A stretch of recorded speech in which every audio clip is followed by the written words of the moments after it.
Alrighty, sorry about the delay. Welcome back to another thrilling installment of Mecha Mondays. I'm your intrepid narrator, Fragath, and today we're still reading more of the first volume of Full Metal Panic, the first book of the first volume, entitled Fighting Boy Meets Girl.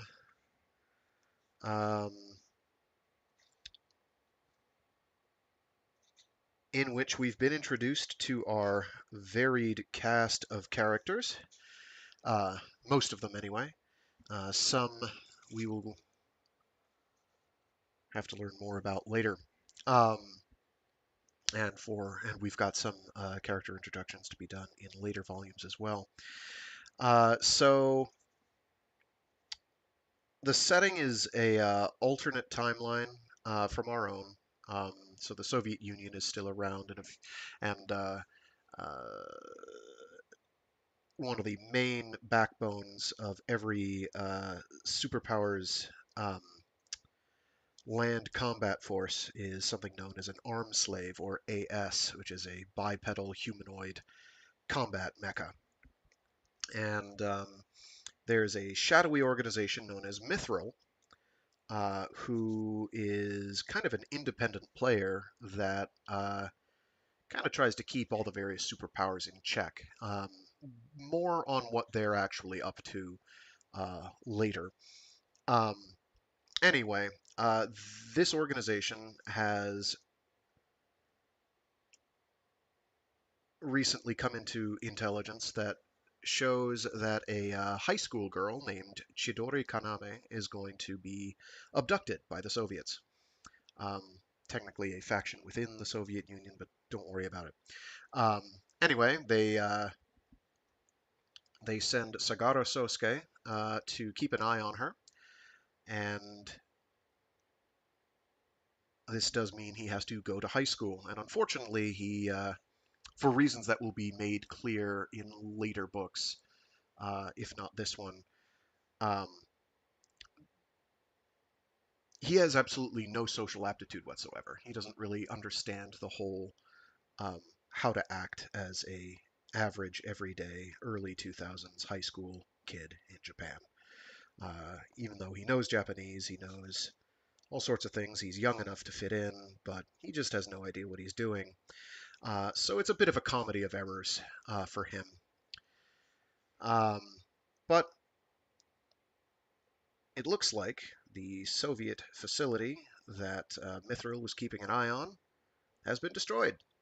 So he can go on this one last high school field trip and then go back to the Mythril headquarters, which is a large, highly advanced submarine called the Tuat de Danann. Tuach de Danann. Um, I did look up how that's pronounced, so I'm sorry to everyone who knows any Celtic at all for me mangling it for 2 hours in a row. Um, Tuach de Danann. You don't pronounce the THA except as a soft glottal thing.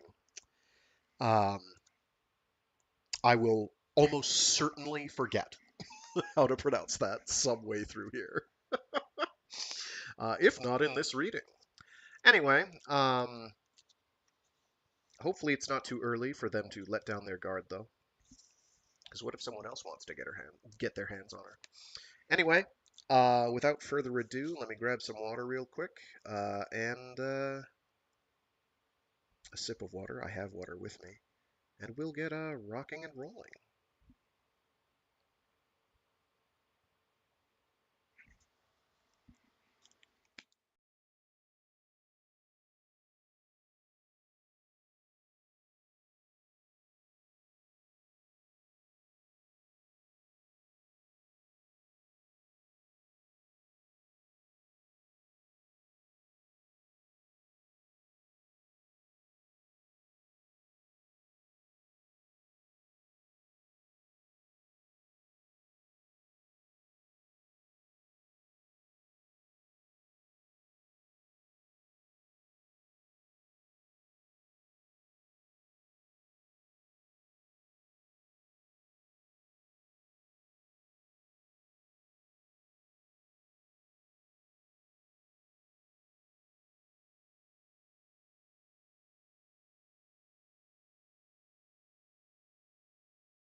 Chapter 3 Bad Trip 28 April 1000 hours Japan Standard Time JAL Flight 903 Tokyo Airspace.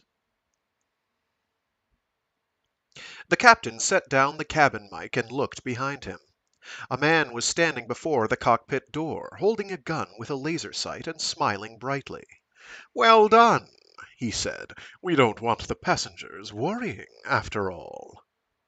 The suit-clad man tossed his glasses aside. His face was haggard-looking and covered in stubble. He had black hair and bangs that covered his forehead, behind which a large scar could be seen.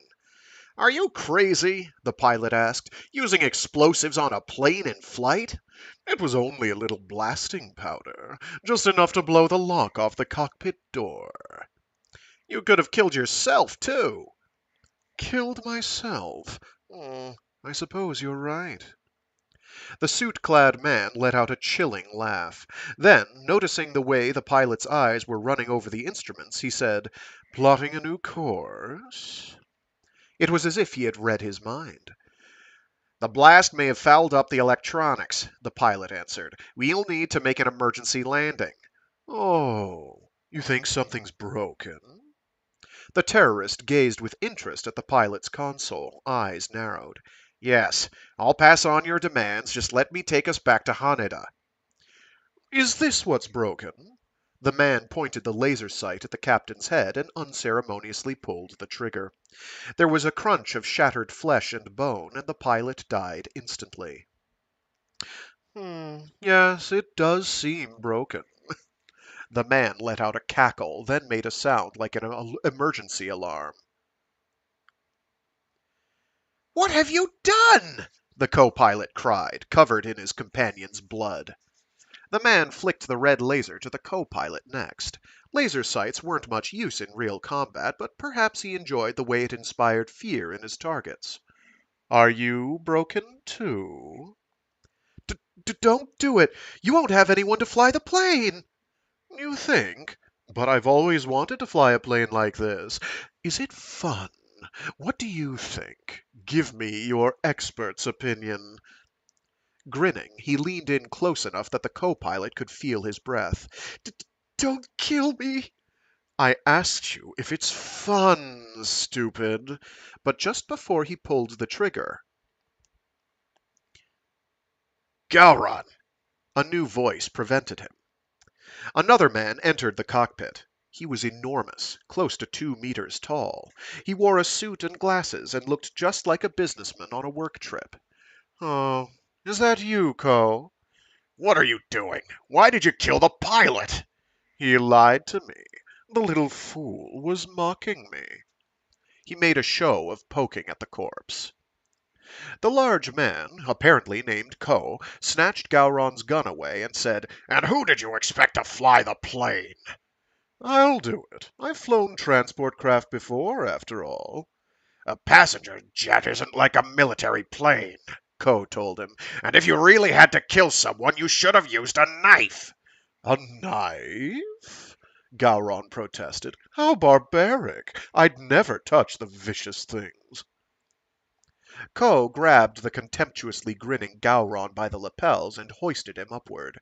"If you enjoy killing people, that's your business. But don't forget, it's my home country that's giving you people this chance. Stop adding new risks to the plan." "Oh, don't be like that. If they'd do as I told them, I'd be perfectly civilized. Right?" Gowron tapped the shoulder of the co-pilot, who was frozen in terror. "Hey, Mr. Co-pilot, what's your name?" "Mori. Mr. Mori. Did you hear all that, then? Out of respect for my comrade, I'm going to try not to kill you. If you do defy me, I'll just kill someone else. How does that sound?" "Please don't kill anyone!" the co-pilot begged. "Perfect. Then you'll do exactly as I say, won't you?" "Yes, I'll do it. I didn't tell the corpse there, but I have more of my men mixed in with the passengers, and they all carry dangerous weapons." weapons, Gowron informed him, so just keep that in mind. How did they get the weapons? We enlisted someone in the cabin cleaning agency. Wasn't that smart of us? You, you paid him off? No, we just got a little close to his family. He got them all into very hot water. Or should I say, very cold water. Gowron laughed at his own joke. He'd kidnapped and threatened the cleaner's family. When the job was done, he'd killed them all mercilessly, without a second thought. That's terrible, the co-pilot said. Why would you? Because it was logical. Anyway, here, fly along this route, would you?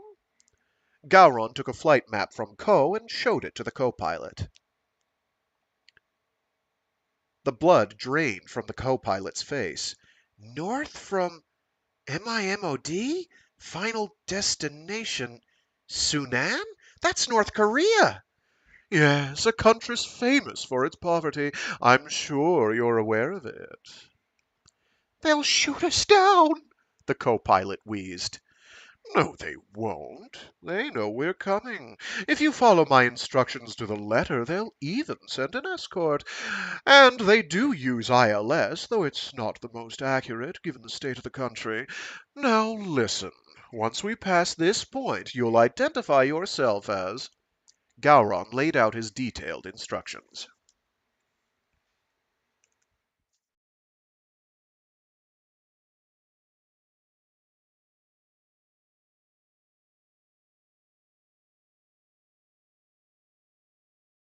It took time for the various authorities to understand the scope of the problem. A passenger plane entering Naha's FIR had suddenly turned north and flown to the FIR of Daegu, South Korea.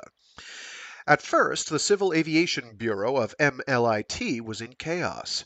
Flight 903 wasn't responding to communications, and the Bureau broke out in long arguments over whether it was a hijacking or a malfunction. While MLIT argued, the South Korean Air Force scrambled its fighters. They received a terse communication from Flight 903 telling them simply, "It's a hijack." But that message, too, had to traverse a complicated series of channels. MLIT only received the message 20 minutes later, at which point leadership for the issue was passed to the Cabinet Office for National Security Affairs. While all that was going on, Flight 903 entered North Korean airspace. The ROK Air Force were forced to give up pursuit and return to base. Mysteriously, the North Korean Army did not intercept them. The Metropolitan Police Department had numerous anti-terrorism units, known as SATs. But with the plane in foreign soil, worse yet, in North Korea, they were helpless. The Prime Minister first learned of the incident when questioned by an NHK reporter at a campaign stop. He responded, "I'll wait for more information to comment," and foolishly went back on the trail. The media and the opposition were happy for the new scandal. No one took responsibility for the crime. The USFK AWACS eventually announced that Flight 903 had set down at Sunan Airfield, 20 kilometers north of Pyongyang, but the hostages themselves didn't know that at the time.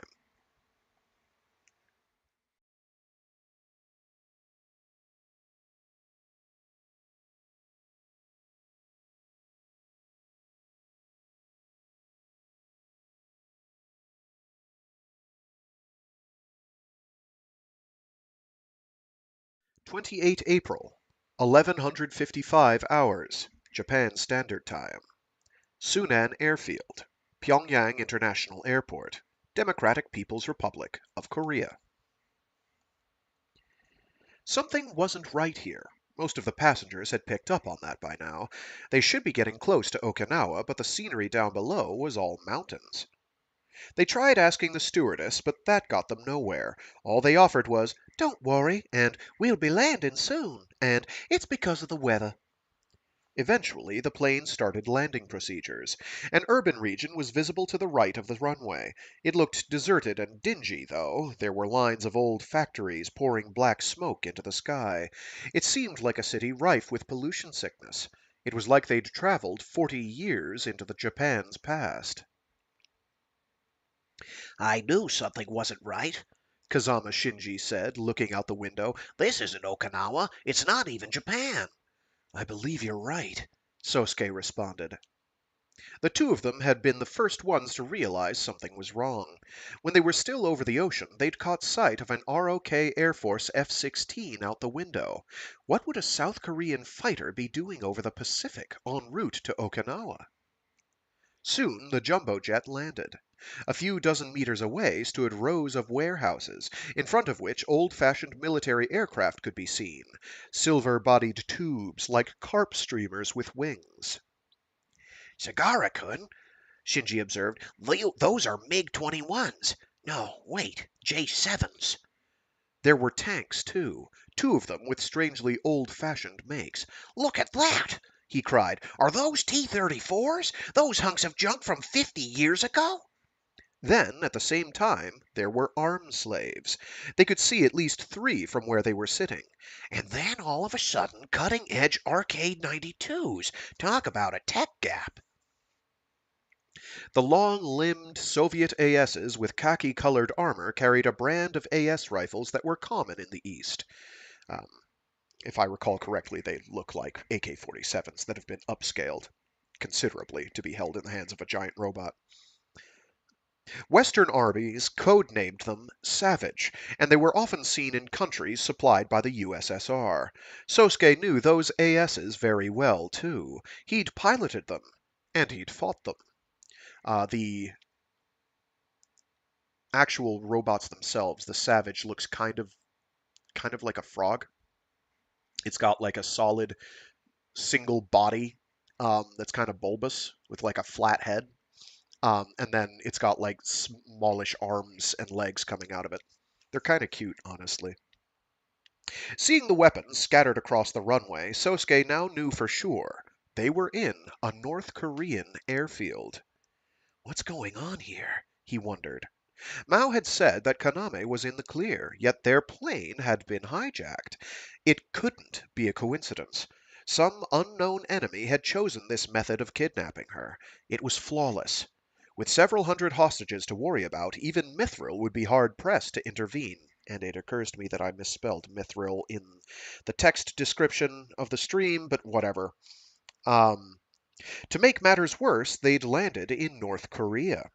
The interests of Japan, the ROK, the USA, the USSR, and China all tangled together in such a complicated way that any rescue operation would wind up bogged down in red tape. To use that old-fashioned terrorist method, hijacking, in such a perfect way. It's brilliant, Sosuke muttered. Huh? Shinji asked. Nothing, Sosuke responded shortly. There was nothing he could do.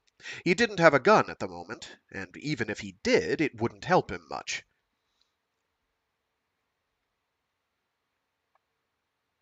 Around the time that the passengers began stirring uneasily, there came another cabin announcement.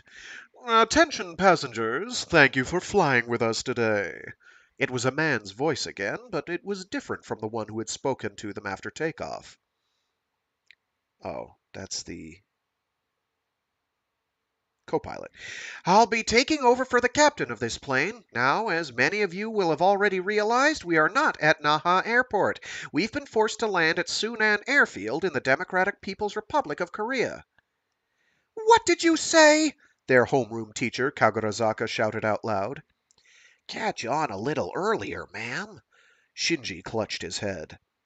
As you may know, the armed forces of the imperialist United States and their puppet state, the ROK, will be holding joint maneuvers next week. Their twisted intent is, as ever, to intimidate the glorious People's Army. Oh, nope, it is Gowron. It's been Gowron the whole time. It's Gowron all the way down. Always has been. So I'm going to just repeat his lines. Attention, passengers. Thank you for flying with us today. I'll be taking over for the captain of this plane. Now, as many of you will have already realized, we are not at Naha Airport. We've been forced to land at Sunan Airfield in the Democratic People's Republic of Korea.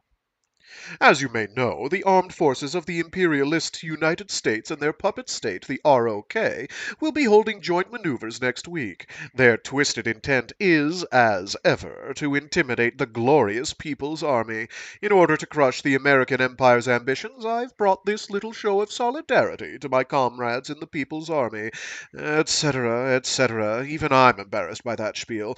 The point is that you're hostages. Please look out the window. They looked and saw the plane surrounded by armored cars, armed slaves, and uniformed soldiers. You're welcome guests here, but you must do as you're told.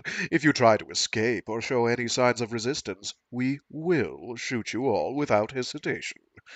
Another stir ran through the cabin. In addition, the man resumed, there are no appropriate facilities in this airport to hold you. Please wait inside the plane until your release can be arranged. We appreciate your patience.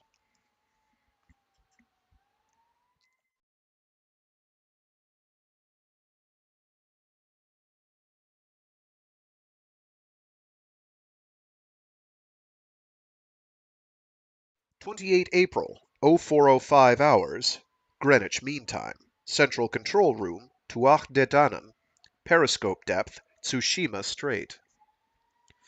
Dizzying. Okay, somebody's house is burning down. Hopefully nobody can hear that. Dizzying arrays of data swirled on the control room's central screen. As militaries across the globe began to mobilize, there was a swift increase in communications available to tap. Words in green, red, and yellow danced and overlapped in complex patterns. They completely outwitted us. I should never have put my faith in the intelligence division. Tessa, Talitha Testarossa, said to Kalinin. Her eyes darted back and forth among the dozens of map layouts which were visible on her personal screen. It's as if we're always one step behind, she lamented. It's shameful. It's like whack-a-mole, what we do. There's no way to guard against all possibilities, Kalinin answered. Perhaps he had known this was a possibility. Perhaps that's why he'd sent Sousuke on the trip. But even he was caught off guard, it seemed, by the audacity of the method they'd employed. And it doesn't seem as if the KGB are behind this. North Korea, then? She mused. Unlikely. Indeed, both have been exploited by another entity. They thought they had destroyed all of the KGB's research data, yet someone must have smuggled it out. That someone must have powerful connections in the North Korean military, as well as a facility for Chidori Kaname, for the Whispered. Any speculation on who this Mr. X and his friends might be? Tessa asked. None at all, Kalinin told her. At least, not yet. The North Korean government is denying responsibility, Tessa said after some thought. They claim the hijackers just showed up at their door, but they also won't agree to return the hostages. They want concessions on the upcoming U.S.-Korea joint exercises. All the while she was speaking, she was flipping through diplomatic papers that had arrived, by way of Sweden, on her screen. To read at a pace close to speed reading while speaking so smoothly on a completely different topic, it was an act. It was the act of an extraordinary mind. Now, Major, how long do you think it will take for the hostages to be safely returned? Chidori accepted, I assume. Tessa nodded immediately. That's right. If we interfere too soon, we might complicate the return of the 400 others. Kalinin thought. I doubt the North Korean government is eager to escalate tensions. They had a bumper crop last year and are bringing their palladium reactors online, and their failing economy is beginning an upturn. The needless death of hundreds of Japanese citizens would not be to their benefit. Exactly. We should follow their lead for now, Tessa said. Once the hostages are freed via standard diplomacy, we can locate and rescue Chidori. She knew full well, though, what kind of treatment Chidori would face in the meantime, assuming their rescue was even successful. Kalinin caught the glimpse of self-loathing that crossed the girl's face in that moment, but he pretended that he hadn't. Entirely logical. However, for now we'll wait, watch, and see, Tessa declared, interrupting him. Very well, he agreed. We do still have time. How shall we prepare in the meantime? Let's have transports on standby at Merida Island Base, 3 C-17s, she decided, and within the next 2 hours get a KC-10 refuel tanker in the air. I'll send it its flight plan later. Yes, Yes, ma'am, the officer in charge of communications replied, and went to work, forwarding her orders. Major, order Mao and Weber back here, Tessa continued. Get 6 M9s and 3 FAV-8s warmed up by 0700, and prepare the arbalest for usage. yes, Mom. We can kick ourselves another day, she said. We are fully prepared for situations like these. Kalainen nodded. And the enemy has already ingested poison. Poison. Yes, he really was like poison in a situation like this. That's true. Let's wait until we hear from him first. Tessa decided to keep her vessel at periscope depth.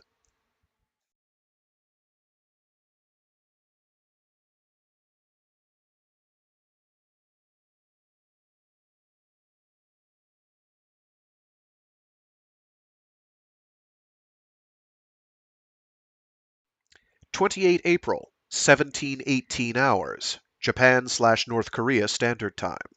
JAL Flight 903, Sunan Airfield, People's Democratic Republic of Korea. Inside the plane, you would hardly know there was a hijack in progress. Almost a quarter of the passengers sat nervously in their seats, as one might expect. But the rest, the students of Jindai High School, had been driven by boredom to begin acting out. Some were playing cards, hanafuda, and mahjong, while some had board games, like Life and Monopoly, spread out here and there among the seats. Some sang on portable karaoke machines, some kicked off the classic field trip late night chats early, and some ran mini four-wheel drives down the aisles. The stewardesses were at their wits' end. They could scold them all they liked, but the play resumed the moment they looked away. Even the teachers had given up on trying to restrain them. Hey, Kana-chan, are you getting hungry? Kyoko asked. They were playing Old Maid. Kaname responded while plucking a card from another friend's hand. Huh? Yeah, I guess. I wonder how we can get food. You think there's convenience stores around? Maybe we can pay someone to buy us some stuff. Yeah, for real. Though if they do have convenience stores, I'll bet they're crap. Instead of 7-Eleven, I bet they have 7-Il-sung, right? She snickered. I don't get it. You don't? Sheesh, kids these days. By the way, Kaname glanced over her shoulder.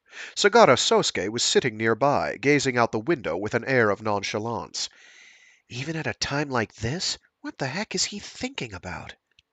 With a feeling of vague disgust, she plucked a card from Kyoko's hand. It was the Joker.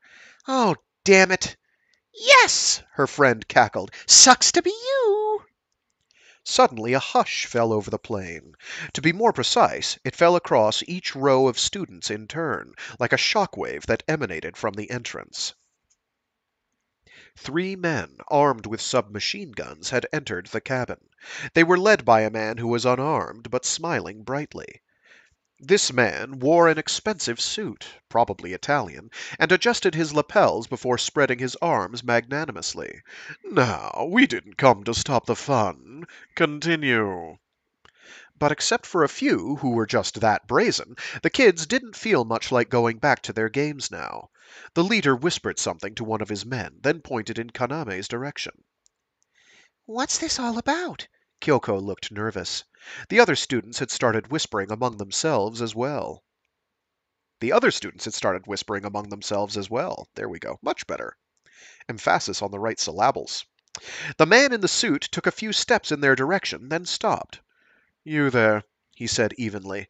He was close enough now that she could pin him as the man who had made the cabin announcement earlier. But who was the you there he was referring to? Didn't you hear me? He said. You, the pretty one with the long hair. Kaname just stared dumbly. I'm talking to you. The man walked even closer and loomed over Kaname. He had a vertical scar on his forehead, and there was something doll-like about his gaze. It gave her the creeps. What do you want? She asked him at last. We want to make a video for the press, he told her, and we need someone to star in it. Oh, yeah? She said. Good luck with that. We want you to be the star, he insisted. We think you'd be perfect. Kaname waved them off. Oh, no way. Well, you can probably tell. I'm not exactly nation's sweetheart material. I'll turn the viewers off for sure. No need to be modest. Come on now. Hey, The man's subordinates flanked Kaname and began to drag her away. I just really think it's a bad idea. I'm. Hey, let me go! I said no! Why do you want me? Kaname-chan! Kyoko's voice was close to a scream. Kagarazaka Eri ran up and confronted the man. Excuse me, where are you taking my student? She's going to help us out a bit, that's all, the man said. I'll return her right away. No, absolutely not, the teacher protested. If you're going to take someone, take me. You're not what we're looking for. The press. That won't work with me, you coward. The man's face twisted into a sneer, but Eri ignored him and persisted. You people are monsters. First you hijack our plane, now you're using our children. I don't give a damn about what you want. There's no justification on God's earth for... Goodness. The man shot his subordinates a conspiratorial smile. Then, as Kaname watched, he pulled a gun from his suit. It was an automatic pistol with a laser sight, which he pointed straight at Eri's head. You are annoying. Eri's eyes widened. What are you... A point of red light fixed itself on her forehead. The terrorist's finger tensed on the trigger. A bang echoed through the cabin, and Kaname trembled. Then she realized the sound wasn't a gunshot, it was a clang. Everyone turned to look at the source. A boy was casually picking up a cup he had dropped in the aisle. Sorry, he muttered as he noticed the attention. The boy, Sagara Sousuke, then slouched back to his aisle seat as if nothing had happened. The man fixed his eyes on Sousuke. His gaze was careful, penetrating. Sousuke remained silent, eyes focused on the cup in his hands. The students looked back and forth between the two. At last the man let out a sniff and returned the gun to his coat. It was as if, robbed of his thunder, he had lost all interest in the execution. Let's go, he said shortly. We have no further business with these people. The terrorist headed for the exit with his subordinates and Kaname in tow. Kagarazaki Eri stayed behind, standing limply in place. When the realization hit her of how close she'd come to dying, she fainted away dead on the spot. While the other students called for a doctor, Sousuke strode through the cabin indifferently. It was only when he made it to the unoccupied galley that he let himself breathe. He leaned over the sink and let out a groan. Just how stupid am I?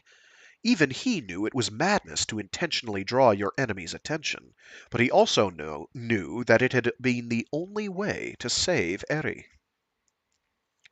In that split second just before he acted, there were two choices battling it out in his mind. The first had been, let her go, she's not part of your mission. The second had been, save her, there's no reason to, but save her. He had ended up choosing the latter. He still didn't know why. After he'd dropped the cup, then, the enemy had spent a few seconds staring at him. Those seconds had been an eternity. Don't project any malice, he'd thought. Act oblivious and calm, yet slightly anxious.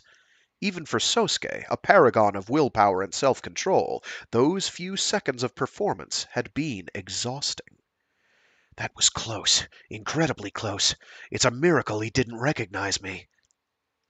Sousuke spent about a minute lost in thought, then took in a deep breath and straightened up. I can't stand around here forever, he told himself. Chidori Kaname has been taken. I need to act. There was no one monitoring the cabin itself. As long as they didn't leave, the hostages were free to do as they pleased.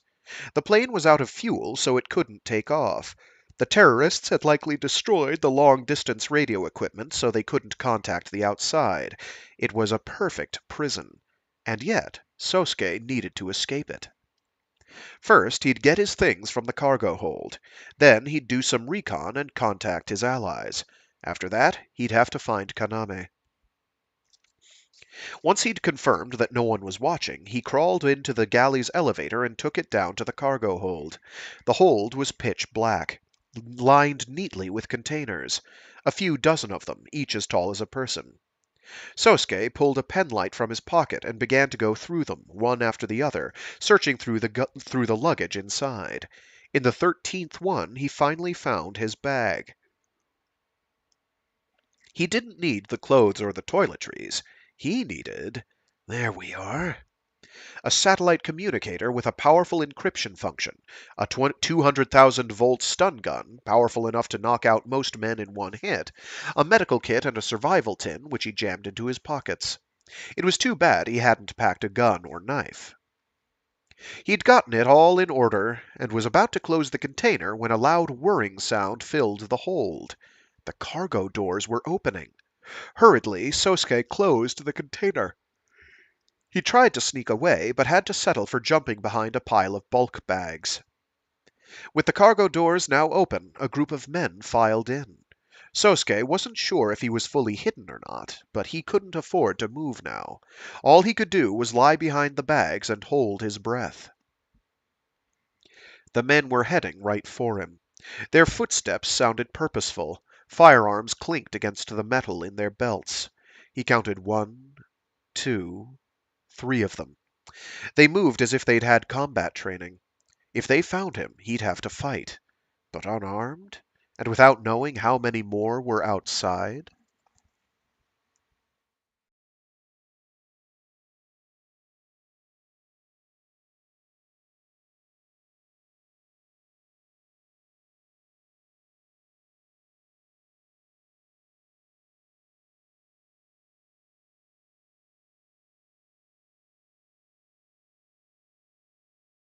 A jeep had brought Kaname to another part of the airfield. It looked like an apron, but instead of parked planes, it was home, at the moment, to 2 large trailers and a truck.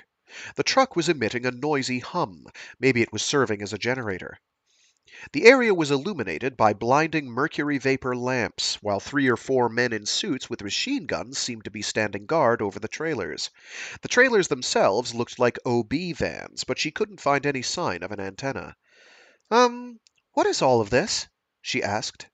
The apparent leader smiled faintly, but didn't respond.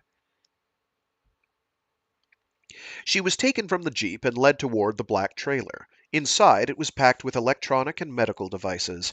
She saw a sort of drum large enough to hold a person, various modules connected by a confusion of cords, and a computer with exposed circuit boards. Kaname couldn't begin to guess what it was all for. A woman in a lab coat stood in front of a console. "Is this her?" she asked.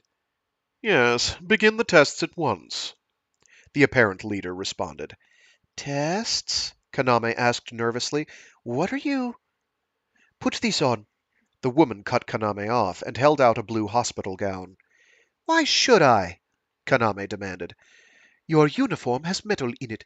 If your bra has hooks, you'll need to take that off too," the woman said, ignoring her question. Basically anything metallic has to go." The woman's Japanese was perfect. Almost all of the terrorists, including the leader, appeared to be Japanese. What in the world is going on? Kaname wondered. Kaname wondered. Jeez. Are you going to take X-rays or something? Something like that, but far more advanced. PETs, MRIs, MEGs with squids. Then I'll be measuring your NILS response, the woman told her. This is all preparation for that. Kaname's mind blanked on most of those words. They said they were filming a PR video. They're not, the woman said. Get changed. No, Kaname protested. Why should I? A second later, she felt a sharp pain in her neck and lost consciousness. That should speed things up. Now get her undressed, Gowron said. He was holding Kaname's weight with one arm after knocking her out with a stun gun. Be careful with her, the woman admonished him. What if this affects the tests? We don't require that degree of precision, he told her. We just need to know if she's the real thing or not. The woman shot Gowron a scornful glance. How blissfully ignorant of you. You don't even understand what whispered are or their importance. Oh, but we do, he told her. Do you? The woman questioned. That's hard to believe from a man who brought that top-secret Kodar along. Incomplete though it is, that one machine could fend off a whole battalion, Gowron argued. It's a necessary precaution, in case our hosts have a change of heart. You're really quite a coward for someone living on borrowed time. Suddenly, Gowron tossed Kaname aside to grab the woman by the throat. She squealed. Don't push your luck, pig. His tone was ice cold, but there was a note of enjoyment in it as well. Just keep quiet and do as you're told. Or do you enjoy angering me and forcing my hand? Do you? He continued to choke her. Her eyes filled with tears, and she let out a wheeze, like pain mixed with ecstasy. Gowron clicked his tongue and relaxed his grip, then shoved the woman against the console. When will you have the results? He asked, looking down on her. Tomorrow morning, she managed to say, through fits of violent coughing. That's too long. Can't you speed it up? Even if I use drugs, she croaked, they won't take effect for at least 6 hours. And there are tests and procedures to be done first. Hurry then. If I think you're wasting time, I'll kill you too, Gowron snapped, then left the trailer.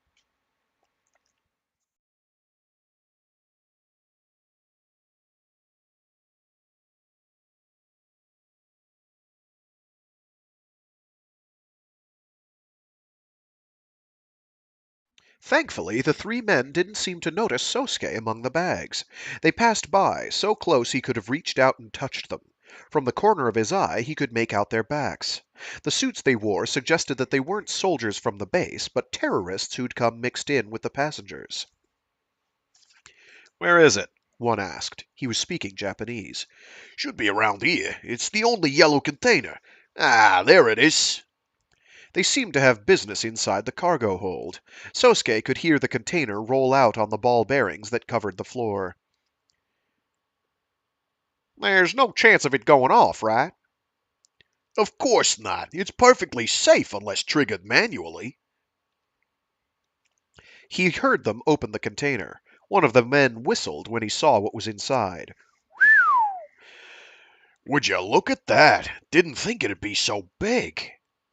In case we need to activate it on land, I guess. You'd need this much to be sure. Now, get around behind it. You'll see a red cord. Remove the jack insulator tape and plug it into the socket marked 3. Found it. Plug it in now. Hold on. Let me get things ready here. There. Okay, now plug it in. Sosuke heard a click, followed by 3 soft electronic beeps. Did that do it? That did it. Now, don't touch anything else, and don't use your radios within 30 meters.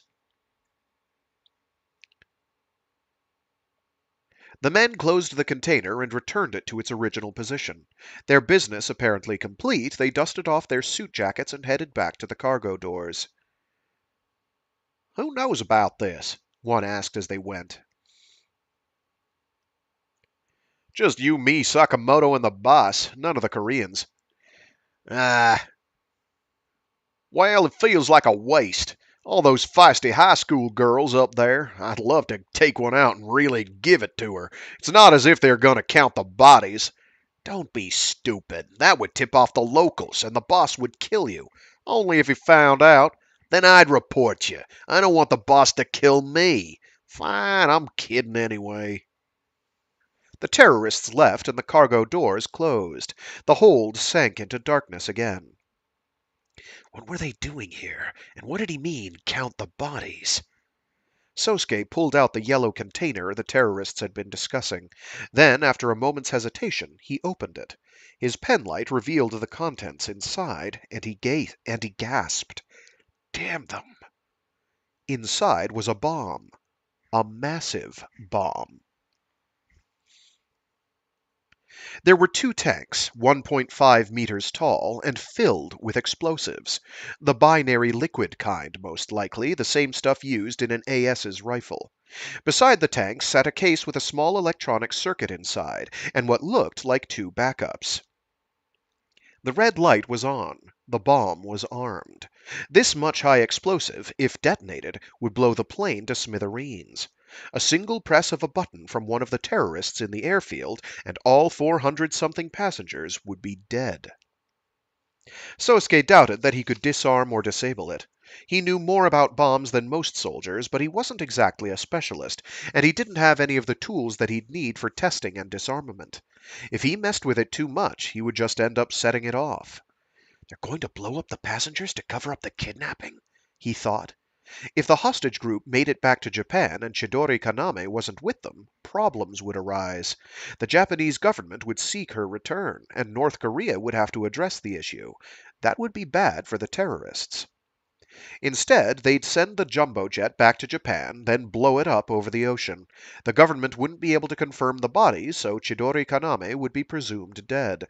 No one would even suspect that a kidnapping had occurred. This plan would put the North Korean government in a difficult position, but it probably wouldn't escalate to armed conflict. The terrorists had even taken that into account. What reason could they have to go to such lengths to abduct her and cover it up? Was whatever secret she possessed really worth the lives of hundreds of civilians? No. That man just loved killing people. That was the only way he could ever have conceived of this scheme. Sosuke closed the container and returned it to its original location, then moved swiftly in the direction of the nose of the plane. Deeper in the cargo hold was a door to the front landing gear storage. If he could scale down the wheel from there, he could escape the plane safely. He had to contact the Dedanan, whatever.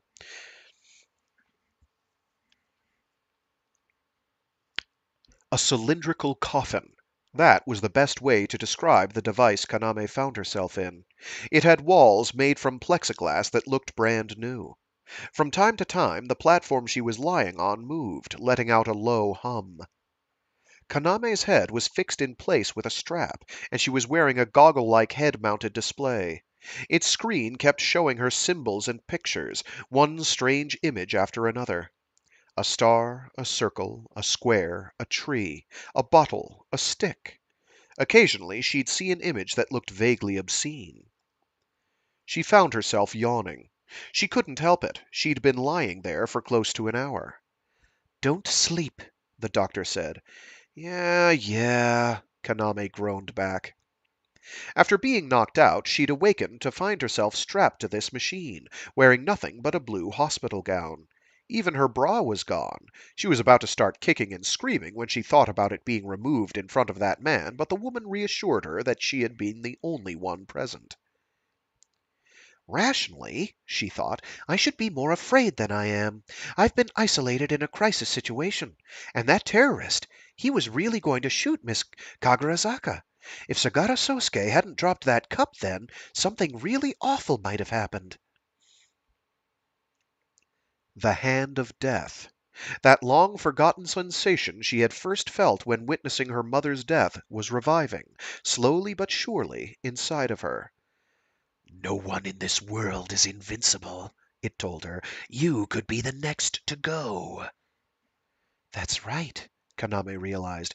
I might never make it home.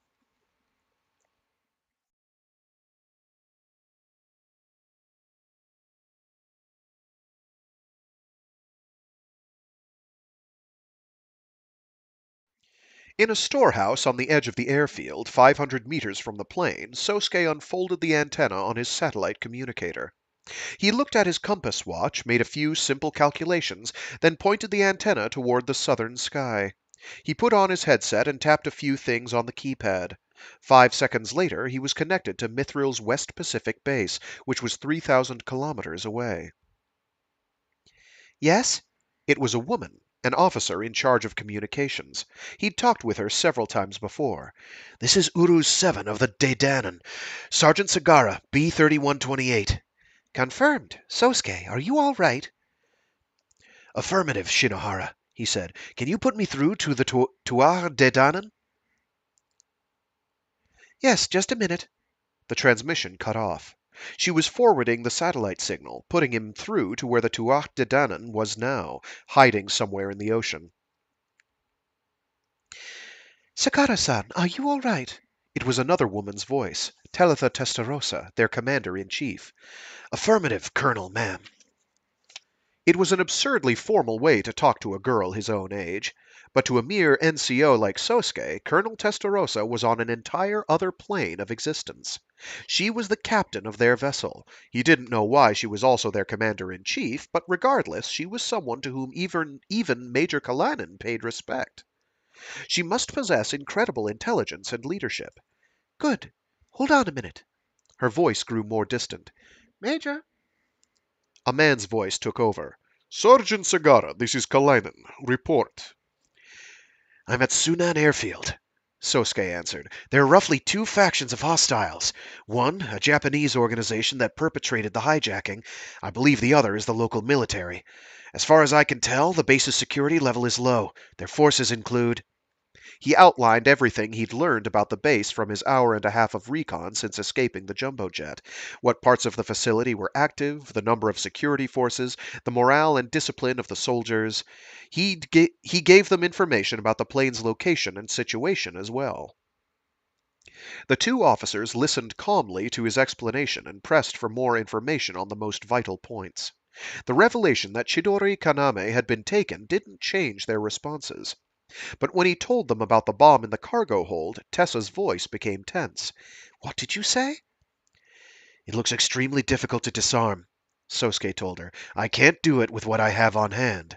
Understood, Tessa said at length. We'll find a way to deal with it ourselves. Ma'am, he responded in acknowledgement. Sergeant, do you happen to know where Chidori is? Kalainen asked. I don't, Sosuke answered. I'm going to search for her after this, but I don't even know if she's still at the airfield. See if you can find her, but don't put yourself at risk, Kalainen ordered. We'll be needing you to create a diversion. It sounded like the Dedanan was planning a rescue, and that they were prioritizing the safety of the people on the plane over Kaname. Roger that, Sosuke said after processing that. Your information has given us a number of insights, Kalainen continued. We're going to formulate a plan now. Contact us soon. Make it 2200 hours local time, Tessa said. As she said, Sergeant Sagara. Roger. I'll contact you at 2200 hours. And Major, sir. Yes? The leader of the hijackers is Gowron, Sosuke said. On the other end of the line, the Major fell silent. He's acting very differently than he did when we fought him. But it's him, I'm sure of it. When Sosuke said "we," he didn't mean Mythril. This fight had taken place before Kalainen and Sosuke had joined that organization. I thought he was dead, Kalainen said. He must have survived, Sosuke told him grimly. He has a scar where I shot him in the forehead. Did he recognize you then? The Major asked. No, my appearance has changed too much, I think. Back then, Sosuke's hair had been longer. He'd been scrawnier and smaller, and more tanned. That was probably why Gowron hadn't recognized him. All right. I admit, the bomb and all, it does sound like something he'd do.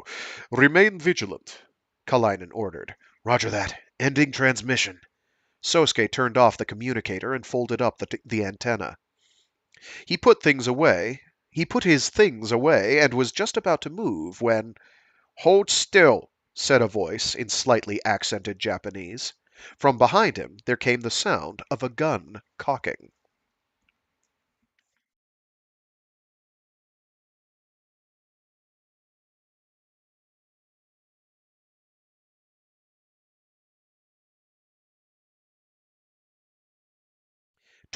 April 2032 hours. Japan, North Korea, my lips, they rebel. I must replace them now. Japan/North Korea Standard Time. Corridor, third deck, Tuat Dedanan, periscope depth, Yellow Sea. What was that all about? Tessa asked Kalinin as they walked down the hallway to the planning room. Gowron, you mean? I would appreciate an explanation. She stopped, back to the door, facing Kalinin. He's a dangerous terrorist, the man eventually admitted. His tone was heavy. His name is a derivation from the Chinese for 9 dragons. It's said to come from the fact that he has citizenship in 9 countries. He's been tied to over 30 VIP assassinations and at least 2 aircraft detonations, yet he remains virtually unknown in Western counter-terror circles. Tessa recalled that Kalinin had once been part of the Soviet Special Forces. Sergeant Sagara and I faced off against Gowron before we joined Mythril, Kalinin went on. That was several years back. We were on the run from the KGB, and we ended up taking shelter with Islamic guerrillas in Afghanistan. Tessa knew this story. Andrei Kalinin had been caught up in an intrigue concocted by the Soviet military and the KGB, and they were still after him, even now. The KGB hired Gowron to bring me in. One day, while I was out, he brought 2 armed slaves and attacked the guerrilla village. As the guerrillas had no ASs of their own, he all but annihilated them. Tessa said nothing. ASs were currently the world's most advanced land weapons. Unlike tanks, they could work in just about any terrain, jungles, mountains, anything, and infantry were effectively helpless before them. Many people died, including innocent children. It wouldn't have happened if I'd been there. What then? She asked. I swore revenge, Kalinin answered. My chance would come 2 weeks later. Gowron was pursuing me through the mountains of Pakistan. We set up an ambush. I played the decoy and Sosuke sniped him. Complications ensued, but eventually Sosuke put Gowron down. Except that he didn't, Tessa observed. It does appear that way. He must be a brutal man. Indeed, Kalinin confirmed. She couldn't believe anyone would kill hundreds of innocent people just to cover up a kidnapping, yet this man was going to do just that. If not for Sosuke's report, they might have walked into the worst outcome imaginable. It's like he's mocking me for thinking about waiting for the hostage's release, she thought. Perfect, then, Tessa said with a cold smile. It seems this Gowron person has amassed quite a debt to be collected. Yes, Mom. Tessa, Tessa typically acted quite warm and laid back, but at times like these her true self rose to the surface, like ice. It was at such times that she revealed herself to be of a kind with Kalinin and Sosuke, of a kind, even, with Gowron. But perhaps that was inevitable. After all, Talitha Testarossa controlled the Tuat Dedanan, the strongest and most precise killing machine ever made. She could slaughter millions of innocents on a whim. Let's get through the planning meeting for now, Major, she decided. You can tell me the rest later. They opened the door and entered the meeting room. Pale blue light shone down on a round table. The 6 heads of the various departments were already seated. Now, Tessa announced, let us begin. The officers nodded and turned to face the screen.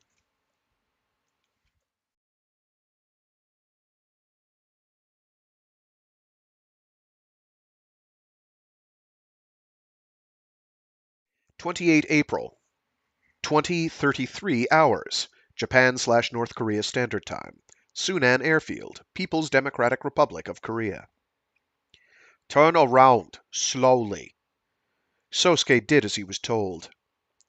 The man pointing the gun at him was enormous, close to 2 meters tall. Oh, this is Sugar. Turn, turn around, slowly. Sosuke did as he was told. The man pointing the gun at him was enormous, close to 2 meters tall. He had a striking appearance, thick, burly arms and narrow, wide-set eyes, and he wore an officer's uniform. Are you one of the students from the plane? How did you slip out without my men noticing? Oh, never mind, it's not I think.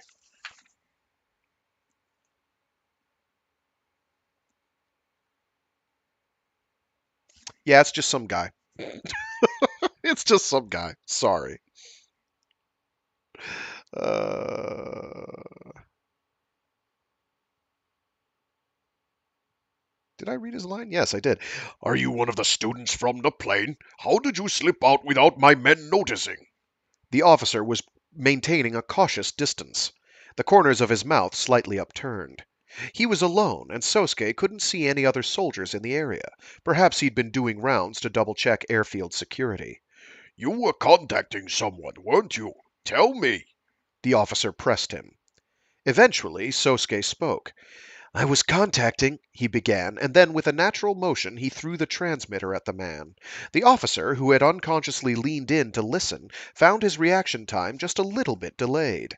When he turned to knock it away, Sosuke used the moment's distraction to rush the man and kick the gun out of his hand. It hit the wall of the warehouse and fell to the ground, but his opponent wasn't shaken. The officer grunted as he reeled back, then lashed out with a full-powered punch. Sosuke blocked it with a hand. The blow was heavy and sharp, and it threw him off balance. Before he could even catch his breath, it was followed by a spin kick aimed at his head. Sosuke managed to deflect it, but the man's combos were merciless. Strike, kick, elbow, a fluid mixture of hard and soft attacks. The man was skilled, and he had power to boot. "You thought you could beat me if I was unarmed, you brat?" the officer demanded. Sosuke didn't answer, but took a few steps back, jumped off a concrete block, and snapped a drop kick right to the man's jaw. The man grunted, arched back, and toppled. The back of his head hit the asphalt. Sosuke wasted no time. He straddled him, drew his stun gun from his belt, and jabbed the man with it. The man moaned, writhing and convulsing under the electricity. "Damn you!" Not as effective as I thought. Sosuke tilted his head. Maybe the battery was low?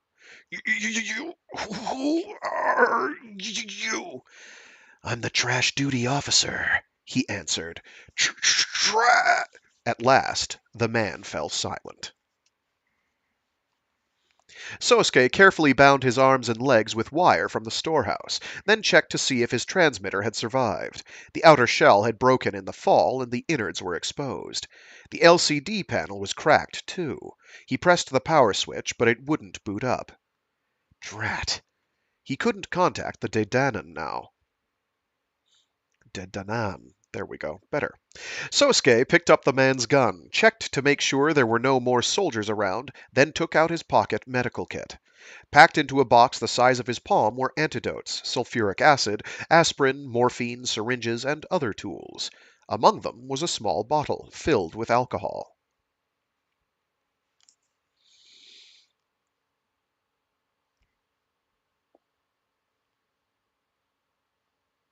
Oh, yeah, here we go. This section I'm going to have to mangle a bit. Um, because it only really works in a text-based medium. We'll get there. I'll type out a few lines worth of it. I can't do that because I don't have ready access to a Japanese keyboard. It's going to throw in a random hash of Japanese, Cyrillic, and Greek characters. Um,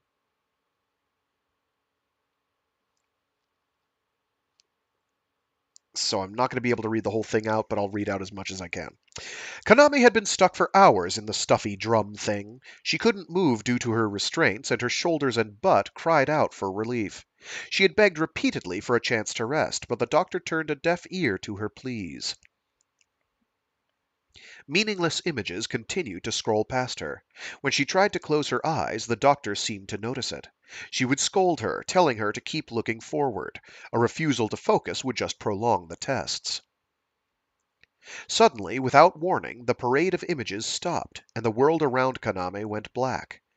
"Are we done?" she asked hesitantly. "Not yet," the doctor told her. Soon she heard a strange noise. Thump, thump, a low, distant throbbing. She felt like she was watching a movie with surround sound, and it filled her with a strange anxiety. "What's going on?" Kaname cried out. There was no response. Something new was on the screen in front of her now. Words written in English letters. About every 2 seconds they changed. Sea, as in an ocean. Campaniform sensillum. Tree. Intrinsic coercivity. Decagonal phase. Words that she couldn't even pronounce, let alone recognize, were mixed in with words that anyone would know. This incomprehensible content flashed before her, on, seemingly without end. The pace gradually picked up until the nonsense words were blinking in and out at a rate of 10 per second.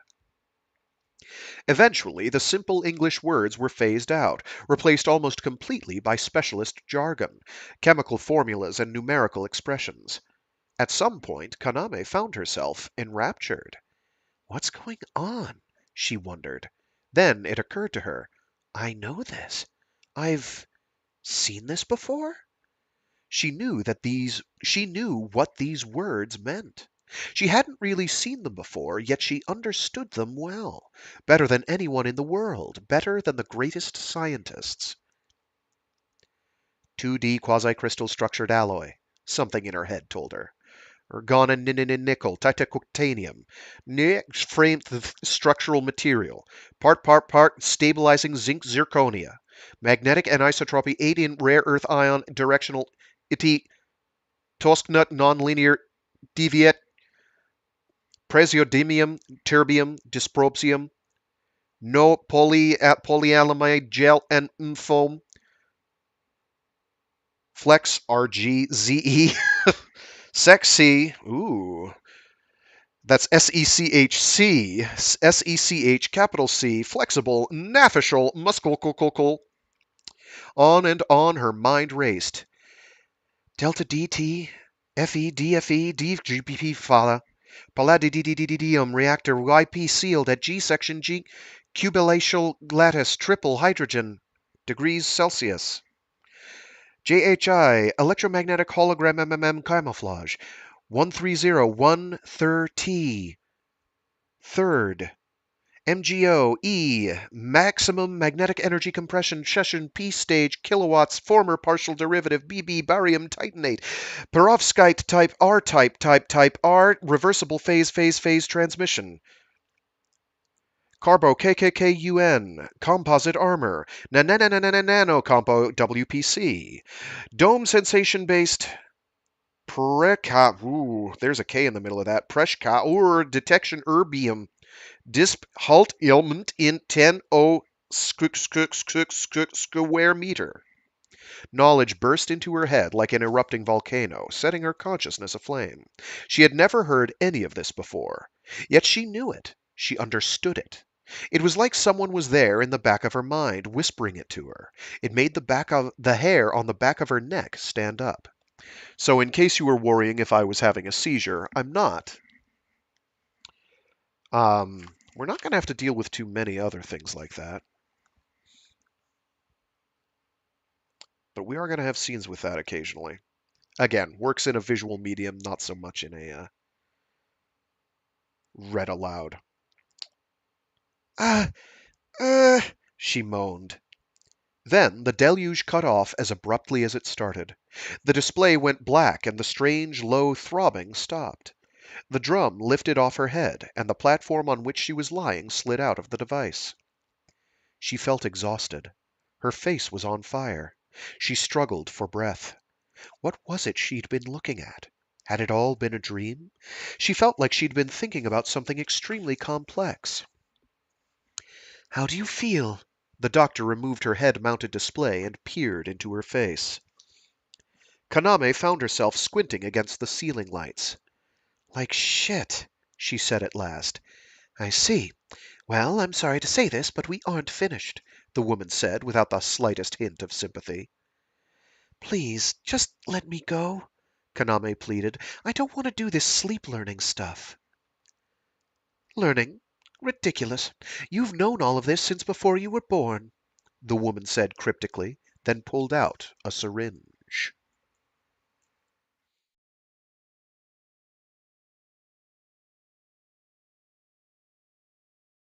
We will learn more on what happened there. it's in fact a foundational cornerstone of where we're going to have to go with this series. It's gonna be a while before we have a payoff, but man, when we get there, oh boy. 28 April, 22:05 hours, Japan/North Korea Standard Time. First briefing room, Tuach Dedanan. Periscope depth, yellow sea. We need to act quickly, Major Kalainen said, turning away from the screen. We need to regain the initiative before things get any worse. The briefing room was nearly at capacity, with over 30 personnel present.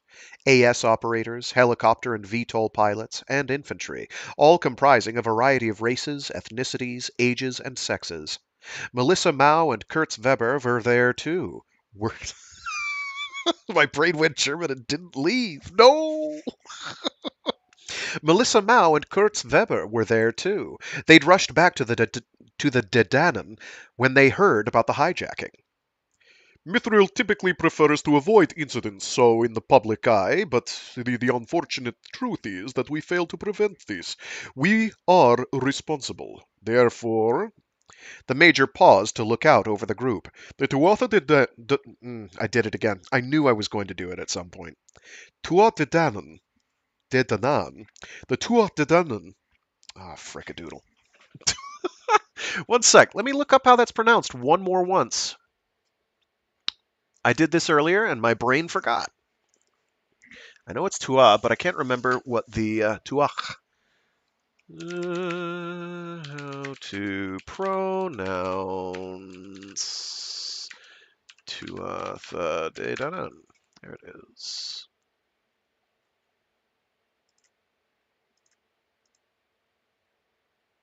Dedanan. There we go. Tuatha Dedanan. There we go. Dedanan. Like Canaan, only not a long A. Sorry. Where were we? The Tuatha Dedanan will now run a rescue operation. I will explain how things are to proceed. The large screen now displayed a satellite view of Sunan. It was their most recent image, taken at 15:30 hours that day. It was overlaid with symbols and letters providing a detailed I don't know where the A came from, providing detailed information about the placement of enemy forces, as well as the hostages' jumbo jet. We'll deploy a 6 AS team to be preceded by air support, attack helicopters, transport helicopters, and VTOLs in that order. First, Kalainen went on to describe the operation in great detail, where the helicopters were to land, how the ASs were to deploy. The timetable he gave went down to the second. The ASs will employ XL-2 emergency deployment boosters to launch directly from the submarine. If any of our operators have imbibed alcohol in the past 8 hours, tell me now. Emergency deployment boosters were a one-way expendable launch system that could propel a single AS up to 40 kilometers. They were used to rapidly deploy an AS into a theater to catch the enemy off guard. At the mention of alcohol, Mao and Kurtz exchanged a glance. Kurtz whispered, "That was 10 hours ago. We're safe." Kalainen fixed his eyes on them a moment, but continued on with his explanation. Our greatest issue is this large explosive device. The screen switched to a transparent CGI rendering of a Boeing 747. The location of the giant bomb that Sousuke had mentioned was highlighted in red. Good thing it's a 747 and not a 737 MAX, or it would have exploded somewhere in midair. The hijacking would never have worked. Sorry about the aside. We expected to employ a remote detonator with a VHF band frequency. After your initial assault, you'll need to regroup quickly, then disable this bomb before the terrorists can trigger it. How do we do that? One of the attack helicopter pilots asked. Kalainen gave a rough outline of how the bomb would be dealt with, at which point the soldiers exchanged glances, some grinning, others nervous. But that'll mean Flight 903 is grounded, one protested. Correct, but it's out of fuel regardless, and refueling during a firefight is out of the question. The solution is to move the hostages to another craft, but that raises another issue, the sheer number of them. The passenger and crew manifest scrolled across the screen. 420 people, the largest hostage count in modern terror history. Even if we sent every transport helicopter we have, we wouldn't be able to carry them all, Kalainen explained. That's why we have two C-17 transport aircraft from the Merida Island base in the air right now. They're already en route, and they'll have a mid-air refueling over the Yellow Sea just before the operation begins. Don't those have a recommended seating of 150? One of the squad asked. Recommended is the key. We're not running a pleasure cruise. Kalainen deadpanned, then resumed the briefing. The second the operation begins, those transports need to hit the runway. You have 5 minutes to transfer the hostages, then take off. 5 minutes? That'll be tight, The corporal tasked with directing the hostages grumbled. Nearby, Kurtz spat out, It'll feel like forever to the people guarding the damn things. There's a reason for the tight time frame, Kalainen said as he pulled up a map of the base's surroundings. Sunan Airfield is adjacent to a highway, and it's close to their capital, Pyongyang. We can expect a prompt arrival of enemy reinforcements. The Capital Guard are well trained, and we need to avoid engaging them. The dead, the Dedanan, the Dedanan. We'll get it right eventually. The Dedanan will be laying smart mines along the road, but that won't hold them off for long. What if one of the transports is destroyed on the runway? Mao asked, or it's prevented from taking off. Then get the other off the ground, empty seats or no, the major said coldly. Pack as many of the remaining hostages as you can onto the transport helicopters. Abandon the ASs if you have to, but if you do, make sure they're destroyed first. This is a crucial detail that takes priority even over your lives. Though, of course, we hope it won't come to that. The room fell into heavy silence. An operator from the 2nd AS platoon raised his hand. Any word from Sergeant Sagara? No, that's another reason we need to hurry. The longer we take to execute our plan, the more likely it is that circumstances will turn on us.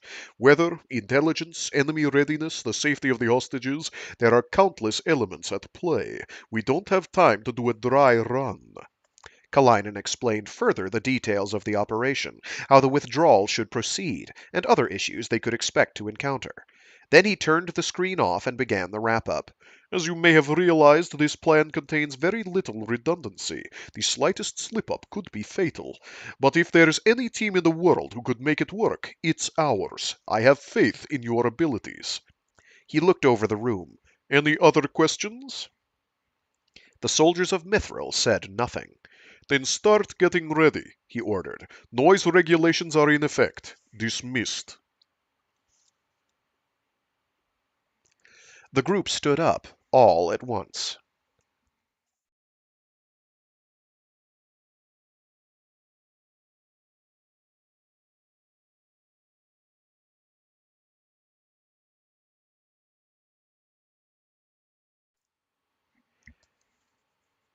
April 28, 2229 hours, Japan North Korea Standard Time. Sunan Airfield, People's Democratic Republic of Korea.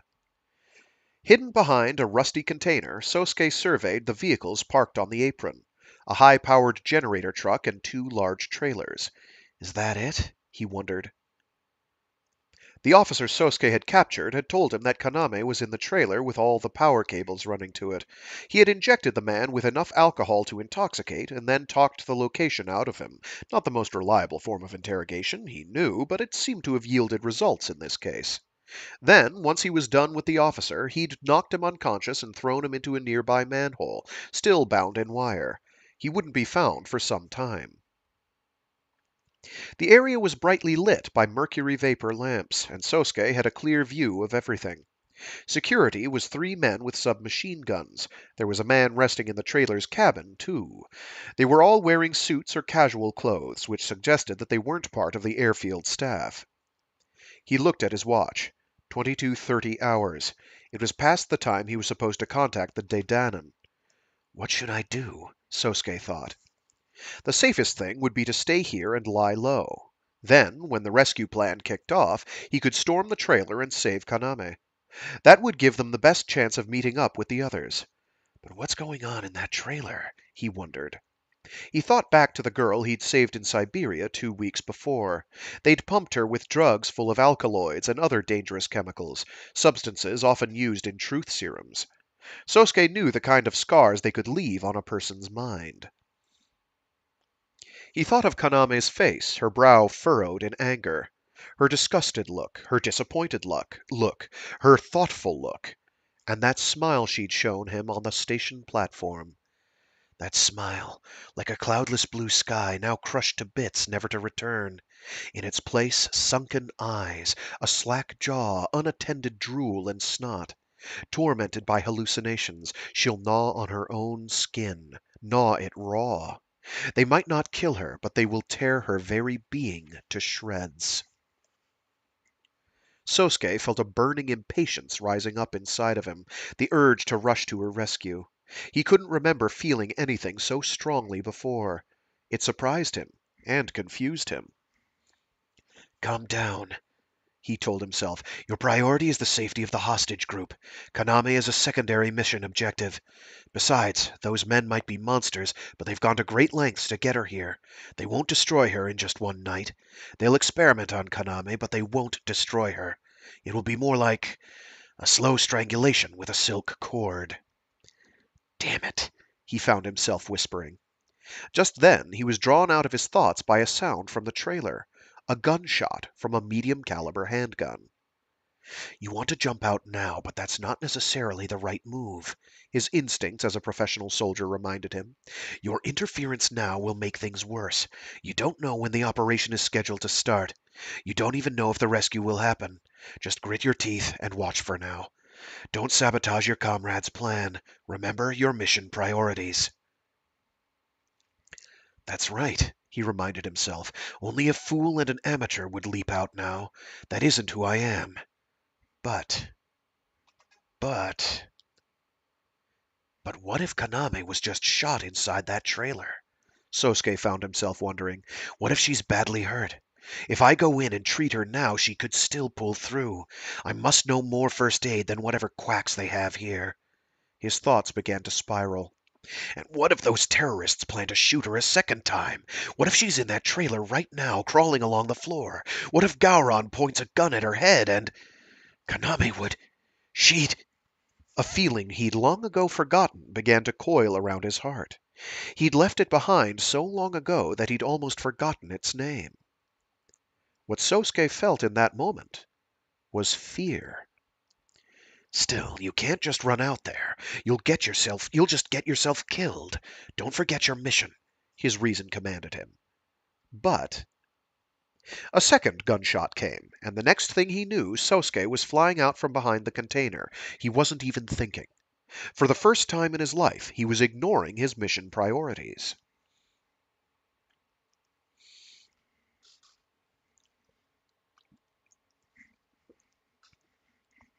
"2 minutes earlier. Kaname kicked and screamed inside the stuffy drum. Settle down! Open your eyes and look at the screen!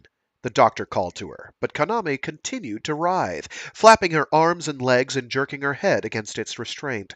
She was drenched in sweat, her breathing was ragged, and her ears were ringing. Shut up! Let me out of here! Kaname hadn't lost her mind, she was simply enraged. She still didn't know what was going on, but did they really think she was going to lie there, trapped in this nightmare, hopped up on strange drugs, following orders forever? She was sick of being trapped in her thoughts. She was sick of being docile. If she didn't get to cry out, move her body, and vent, she really was going to go insane. Put me back with the others! She screamed. Do it before I break your stupid machine! She was struggling so violently that the goggle display slid off her head. Enough! That's enough! The platform Kaname was lying on slid out of the drum once more. The doctor ran up to her, irritation on full display. She pressed Kaname's head down and shouted, You conceited little brat! I should never have been nice to you! There's nothing nice about you, you old hag! Kaname retorted. What did you say? I finally remembered who you remind me of, Kaname ranted. "You're like my science teacher in middle school. She got so focused on her experiments that she got too old to get married, so she took it out on us and gave us the meanest homework. But when we had a student teacher in, she'd get all dressed up and flirty."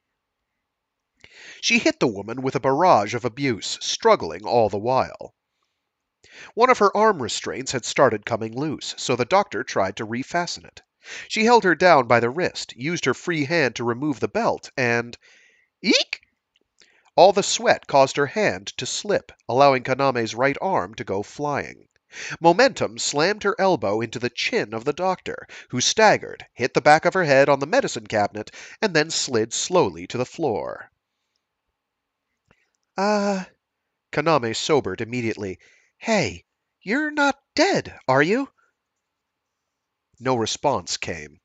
It was then that she realized that her right arm was free. Slowly, she tried removing the nylon strap that was holding down her left arm. Wow, she mumbled. Easier than I expected. With her hands liberated, she removed the strap holding down her head and sat up. From this position, it was easy to free her legs.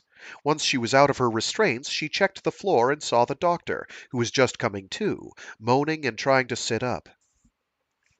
What should I do? She wondered. Run away? But where to?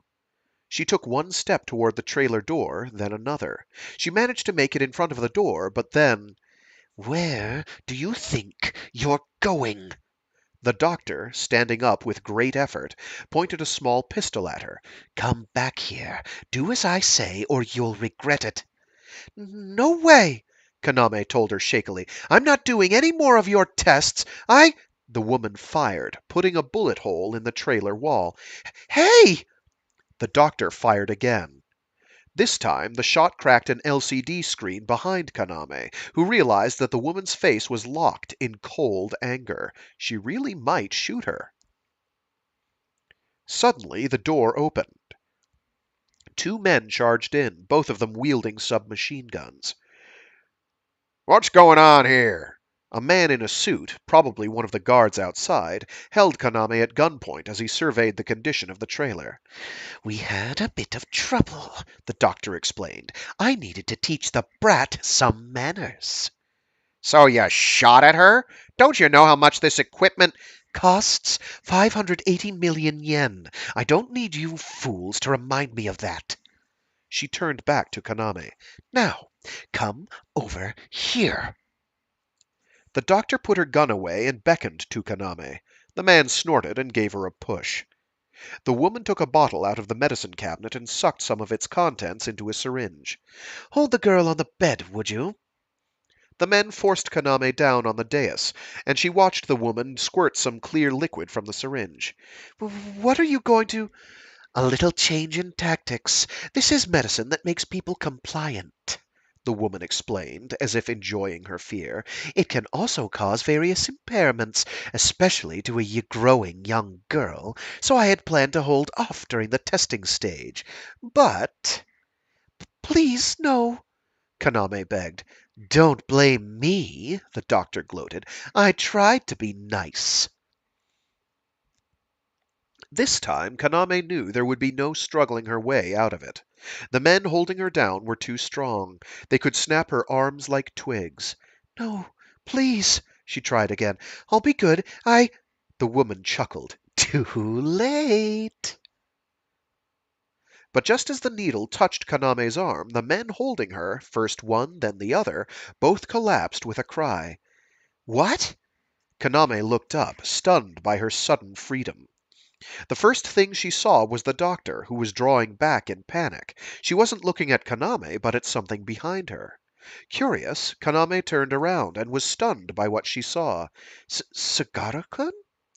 It was indeed Sagara Sousuke. He had a pistol in his right hand, which was pointed at the doctor, and a stun gun in his left. A submachine gun hung from a strap around his neck. Beneath his open uniform jacket, he had 2 spare magazines stuck into his belt. Were you hurt, Chidori? Sousuke asked, his voice shockingly calm. Huh? She stammered, disoriented.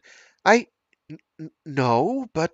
I see, he said. Then get behind me and stay close. With Kaname behind him, Sosuke carefully approached the doctor. You, you're one of the students from the plane, aren't you? She asked, weakly. When did you... I'm the one asking questions here, he told her abruptly. Talk. What is this facility? Why did you kidnap her? There's no way I would tell. Sosuke put 2 shots into the electrical equipment beside her. It sparked and shut down. Talk, he demanded. The next one goes into you. He pointed the gun at the woman's head. The doctor's hands shot into the air. Don't! She screamed. I'll talk! This equipment, it's to determine if she's a true whispered or not. Whispered? Sosuke asked. What's that? It's difficult to explain, the doctor answered him. Whispered are storehouses of black technology, knowledge that could shift the power balance of the world. It's still difficult to draw it out on command, but someday we'll form a living database to... She'd only gotten that far when, suddenly, Sosuke grabbed Kaname by the hand and dove behind the CT scanner. A split second later, a thunder of gunshots rang out, sending sparks and shards of plastic flying all around them. Kaname and the doctor both screamed. Sosuke turned over, stuck his gun over the lip of the machine, and unloaded the clip at the trailer's entrance. Kaname heard another scream. This time it was from an unknown man. Sosuke tossed aside the emptied pistol and, while pulling and releasing the submachine gun's cocking handle, stood up and checked on the state of the man at the entrance. Kaname gasped as she saw the doctor, who was now lying prone on the floor. She must have taken a stray bullet. She was moaning weakly as a pool of blood spread out from her body. We need to go, Chidori, Sosuke said. Is she dead? Kaname started to ask. She's alive, he cut her off, but we have no time and no obligation to treat her. With one hand holding hers and the other readying his submachine gun, Sosuke began running to the entrance. Kaname, still completely disoriented, asked him, Hey, why are you... I'll explain later. The enemy will be coming. There was a man collapsed just inside the door to the trailer. He was clutching at his side, struggling desperately to get up. Hands trembling, he tried to point his submachine gun in their direction, but Sosuke mercilessly kicked him down. The terrorist fell out of the trailer, his gun clattering away helplessly. That looked like it hurt, Kaname observed. Let's go, Sosuke ordered. Wait, I can't go around like this, Kaname said in protest. Let me change first. The gown's hem ended halfway down her thighs and was incredibly flimsy. Even a little running around would put her underwear on full display. We don't have time. Forget it, Sosuke told her. Don't order me around, she insisted, and don't leer at me like that. I wasn't, he said obliviously. I was examining your outfit to identify the problem. Liar! You're not going to take advantage of this craziness to do stuff to me. I'm not. Now you need to follow me. No way! She shrilled. Who even are you anyway? This goes way beyond panty theft. Listen to me, please. I've gone to these unwise lengths to try to save... He was interrupted by another gunshot from outside. The bullet ricocheted off the trailer door, and Sosuke threw himself at Kaname. He slammed her to the floor, where they ended up, entangled, with him on top of her. She shrieked, Get your hands off of me! I told you, he bellowed. It's not like that! Get off of me, pervert, groper, rapist! Enough! It was a truly pathetic sight. In spite of the enemy gunfire outside, inside the trailer, the two of them continued to grapple and argue.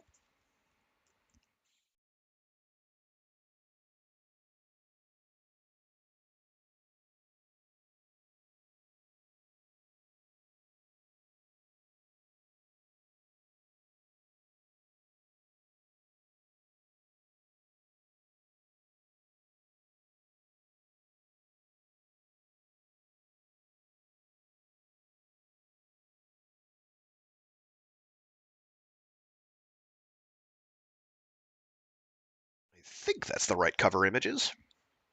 The right cover image singular. Jeez Louise, I can talk. What time is it? Ooh, I'm going to go a little over my time budget, but that's okay. I don't have anything terribly pressing, but I do have some stuff I have to get done. Chapter 4, Field of Giants. 28 April, 22:41 hours, Japan, North Korea, Standard Time.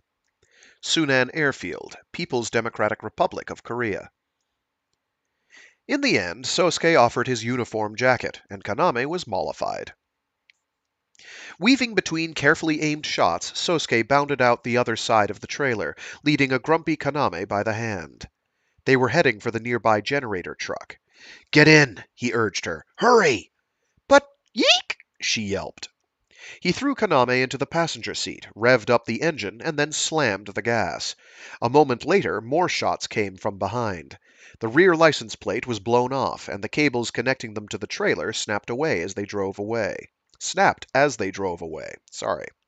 "Keep your head down," he ordered. "What now?"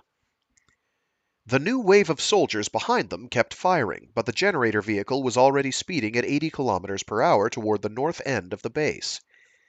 "Who are you? Where are we going? Where are you taking me?" Kaname peppered him. "Tell me what's going on!" Her shouts carried over the wind rushing by. Sosuke responded, casting glances into the cracked rearview mirror all the while. "The truth is, I've been tailing you since I first came to your school." "Oh, is that supposed to be news?" Kaname wanted to know. "I already knew that. Now would you please tell me why?" "I don't know all the details myself," Sosuke admitted. "All I know is that you're special somehow, and that an intelligence organization wants to use you as a guinea pig." "Intelligence organization?" she objected indignantly. "Guinea pig?" "Yes, I'm a soldier. I was dispatched as a bodyguard to prevent your kidnapping." Kaname looked at him dubiously. "A soldier? With the JSDF?" "No," he responded shortly. "With Mythril." "Mythril?" "A secret military organization, unaligned and elite," he explained. "We act to stop regional disputes and terrorism independent of national interests. I'm part of their SRT, Special Response Team, specializing in recon, sabotage, and AS operation. My rank is Sergeant. My call sign is Uruz 7. My ID number is B3128. Sosuke rattled it all off smoothly, but Kaname looked at him with concern. Sagara-kun, she began cautiously, "I know you love all this military stuff, but I think you've really lost it now." "What are you talking about? What are you talking about?" he asked, bewildered. "I've read about this," she went on. "A traumatic event can sever a person's connection to reality, causing them to regress into fantasy. I don't know how you got out of the plane, but right now you're just confused."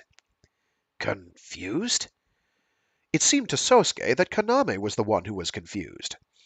Nevertheless, she continued, soothingly. "Yes, confused. You need to calm down and tell yourself, I am a normal high school student. Okay? Let's both take a deep breath and—" Suddenly, Sosuke wrenched the steering wheel to one side. A wall of machine gun fire ended up hitting just to their right, bringing asphalt raining down on their heads. The armored cars pursuing them had begun to open fire. Kaname shrieked again. "Stop the car! Let me out!" "Stay quiet and hold on tight." Sosuke threw the car into zigs and zags, just barely avoiding the enemy fire. And all the while, the hangar on the north half of the base came closer and closer. "Get down," he commanded. "Why?" "We're breaking through." "What?" In almost the same instant that Kaname braced herself, the generator truck crashed through the shuttered hangar door. The rusted old metal gave way without a fight. Their truck flew into the hangar, grazed a large tow tractor parked in the middle, skidded, and slammed into a large compressor vehicle, which brought it to a stop. Sosuke stood up in the driver's seat. "Chidori, can you move?" "I'm dead," she groaned. "Get up," he told her. "The enemy is coming." Kaname looked around the hangar. The front wall was lined with massive humanoid figures, 3 in total, each about 3 stories tall. They were surrounded by scaffolding and strung up with a mess of pipes and cables. They were machines, long-armed and khaki-colored. "Are these arm slaves?" she wondered. They were featured in the news and in Hollywood movies from time to time, so even Kaname knew what they were called. "You hide in the back," Sosuke ordered. "You're not going to take one of them, are you?" Kaname asked suspiciously. Sorry, let's retone that. You're not going to take one of them, are you? Kaname asked suspiciously. Yes, I am. He ran to the foot of the AS and climbed the ladder to the cockpit. Hey! Kaname felt the blood drain from her face. A military geek regressing into a dangerous fantasy that he was a soldier in a secret organization. He had dragged her into a suicide run, and now he was planning to wreak havoc in a robot. She was done for. Reinforcements would be here soon. A mere enthusiast couldn't win against professional soldiers. He was going to get her killed at this rate. Stop it! Kaname begged him. An amateur can't move a robot like that! Sosuke looked down at her from the top of the ladder. Amateur? In the darkness, she couldn't properly make out his face. But for just a minute, she thought she saw his eyes glint. And was it just her imagination? A ghoulish smile seemed to appear on his face. I'm not an amateur.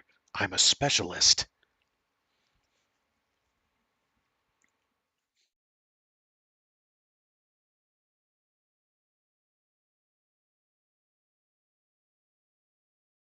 Sosuke climbed to the AS's shoulder, then pulled the lever to open the cockpit hatch. There was a sound of a pressure release. The head of the AS slid open, exposing the cramped cockpit in the chest just below. It was large enough to fit a human body with not much room left over. You didn't so much sit in it so much as you were ensconced.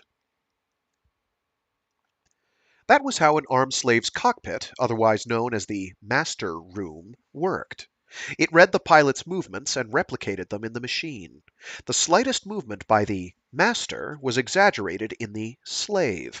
A 10-degree bend of the pilot's elbow would cause a 30-degree bend in the machine's. The designation of AS originated from the full name, which was Armored Mobile Master Slave System, and most ASs employed this basic piloting formula.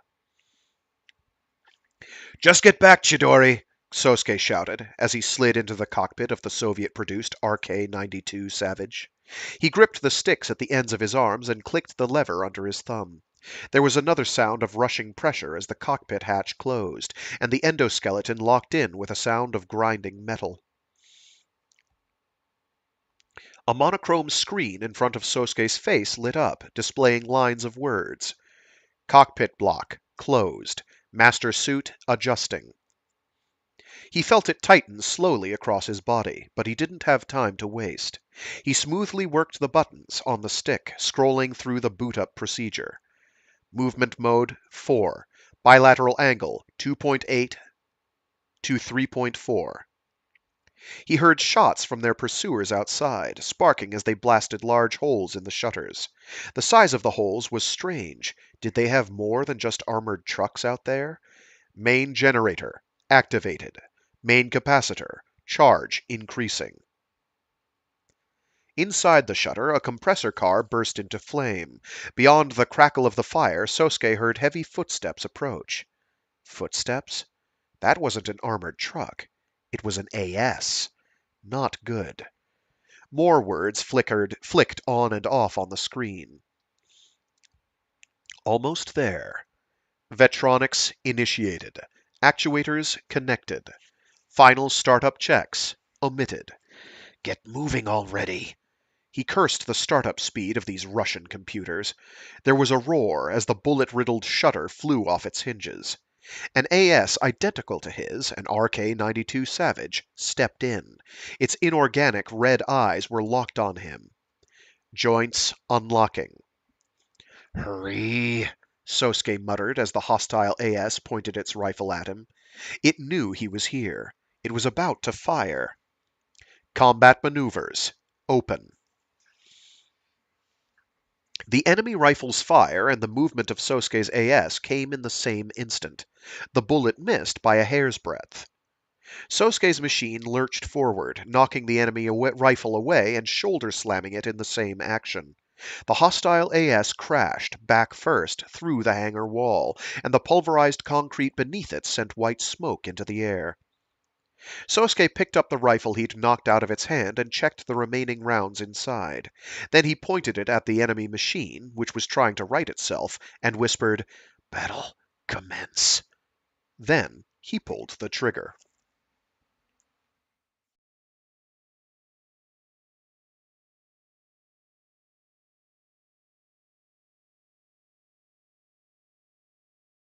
There's no way. Kaname whispered to herself from her hiding place behind a tractor. The AS Sosuke hijacked had just knocked the other one down, stolen its weapon, and then torn off its arms and legs, neutralizing it with all the speed and precision of an Olympic gymnast. With one enemy vanquished, the khaki-colored giant left the hangar to bathe the armored cars outside in rifle fire. Sparks and shards flew. One after another, each car began to smoke, followed by a small, delayed explosion. Kaname gasped as she felt a tremble run through the bonnet of the tractor beside her. Another AS had appeared behind Sosuke, approaching from a blind spot behind the building. Then, the next thing she knew, the AS was falling back, decapitated and de-limbed. Sosuke's AS had fired over its shoulder without even a glance back. It didn't even check on its new fallen foe before going in search of new prey. It carried a rifle in each hand with confidence, moving smoothly, lyrically. There was no sense of someone fighting for his life. The movements of Sosuke's electronic marionette looked almost out of place in their sheer sense of ease. Is that really Sagara Sousuke? She wondered. Why is he so good at this? He'd said that he was a soldier in a secret organization. I didn't believe him in the car, but now I have to accept it. He was telling the truth. Sagara Sousuke was not a military geek with delusions of grandeur. He was a soldier, and an incredible one. The hijacking, that was a serious incident. The secret she possessed, that was a major mystery, too. And then the clincher was this transformation. Kaname felt like she'd been cast into the world of a dream. But the wind in her hair, the smell of gunpowder, the red of the flames, the sound of tank treads approaching, together they cried to her, "This is reality." His AS looked down at her. "Welcome to my world," its massive machine eyes seemed to say. This is who I really am. Perhaps at school you thought you were my better, but here it's the other way around. This is not the world you come from. Your so-called common sense does not apply here. One wrong move, and you're a stain on the pavement. There's no reset button. There are no do-overs. Now join me on this journey through hell. "No," she whimpered. "I want to go home. How did I end up here?" "It's safe. Stay back," Sosuke was shouting over the external speakers. "Can you hear me, Chidori?" "What?" Hearing her name snapped her back to reality. "It's still not safe," he repeated. "Stay back." Was the voice she'd heard before a hallucination? Sosuke's tone was so serious. There was no hint of enjoyment in it. Kaname looked up and saw two tanks approach down the landing strip. Their turrets rotated slowly. They were planning to fire. "Right," she agreed shakily. Yes, that was one thing she could say for sure. It wasn't safe here at all.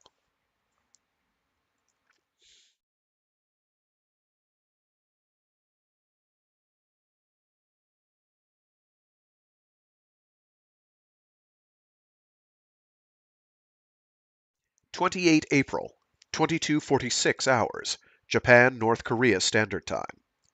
Tua Dedanan, surface, West Korea Bay, Yellow Sea.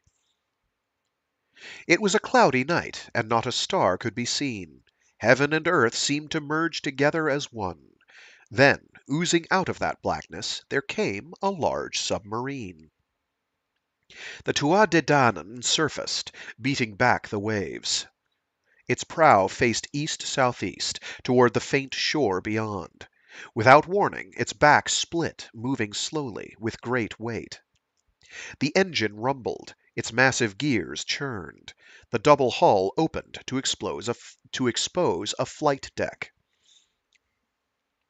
There was almost no light to be seen, only meager illumination from LEDs the size of a pinky scattered here and there. The idea was to keep anyone who might happen to be on the shore from spotting the boat. The deck personnel wore night vision goggles as they moved things along swiftly. Helicopters large and small and VTOL fighters began to take off. Once the air squads were all deployed, an alarm began to sound. An elevator carrying an arm slave rose from the hangar below. It was an M9 Gernsback with 101 on the shoulder, Melissa Mao's machine. Looks like our turn's up, Mao whispered from the cockpit. Feels like we should have some mood music. Flight of the Valkyries is the standard, right? That comment came from Kurtz's machine, coming up in the next elevator down. She mused. Wagner's kind of overdone, isn't it? How about Kenny Loggins? Danger Zone.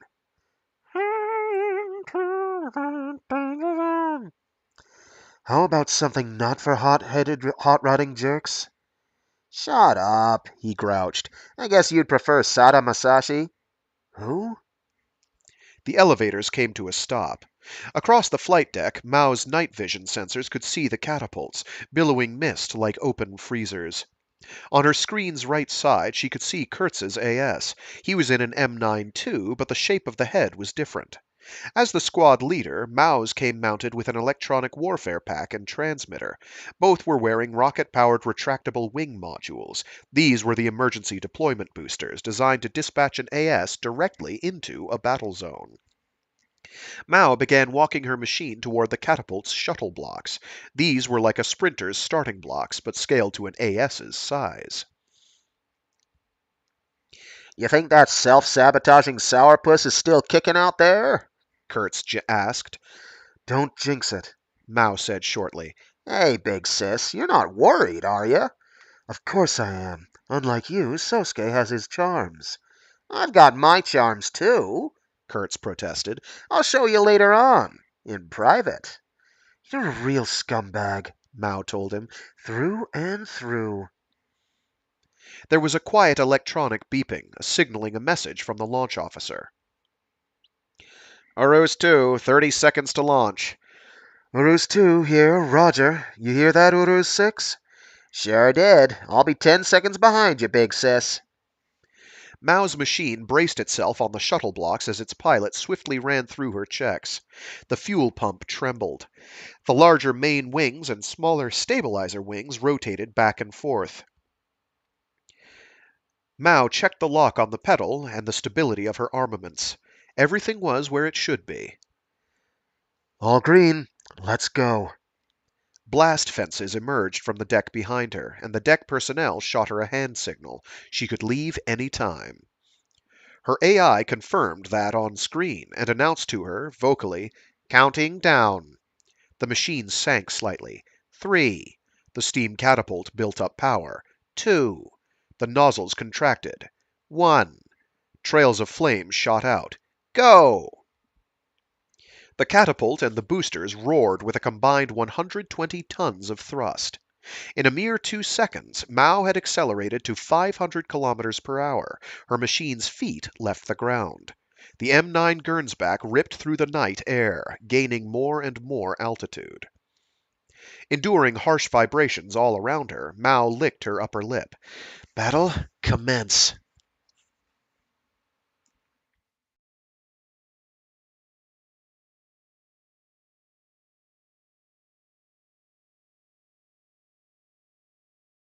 April 22:49 hours, Japan/North Korea Standard Time. Sunan Airfield, People's Democratic Republic of Korea. The soldiers climbed over each other, fighting to be the first one out of the decimated tank. All right, Sousuke muttered. Having dispatched both tanks, he ran his Savage back to the hangar where Kaname was waiting. More reinforcements would be here soon. He had to get her to safety. Chidori, He called to her through the external speakers. Kaname crawled out from behind a crumbled wall. She was white as a sheet. She must have finally grasped the situation they were in, because she looked up at the machine like a cornered rabbit. Did you beat them?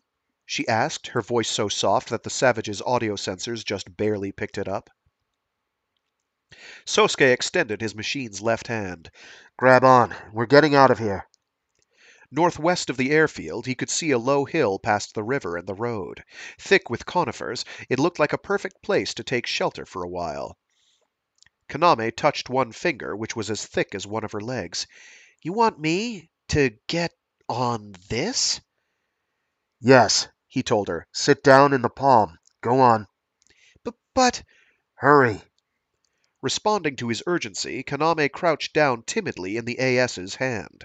Sosuke carefully lifted her up, then sent his machine into a run. Kaname shrieked and grabbed tight to its thumb.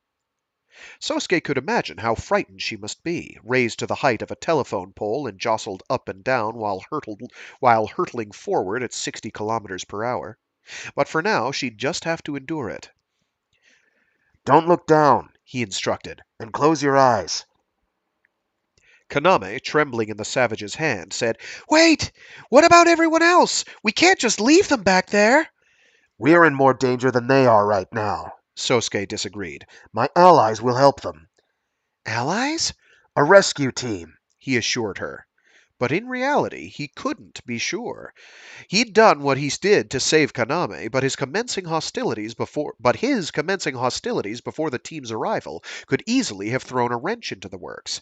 He'd managed to get the AS out of the hangar the captured officer had told him about, but pursuers would be coming soon, and the circumstances weren't at all in their favor.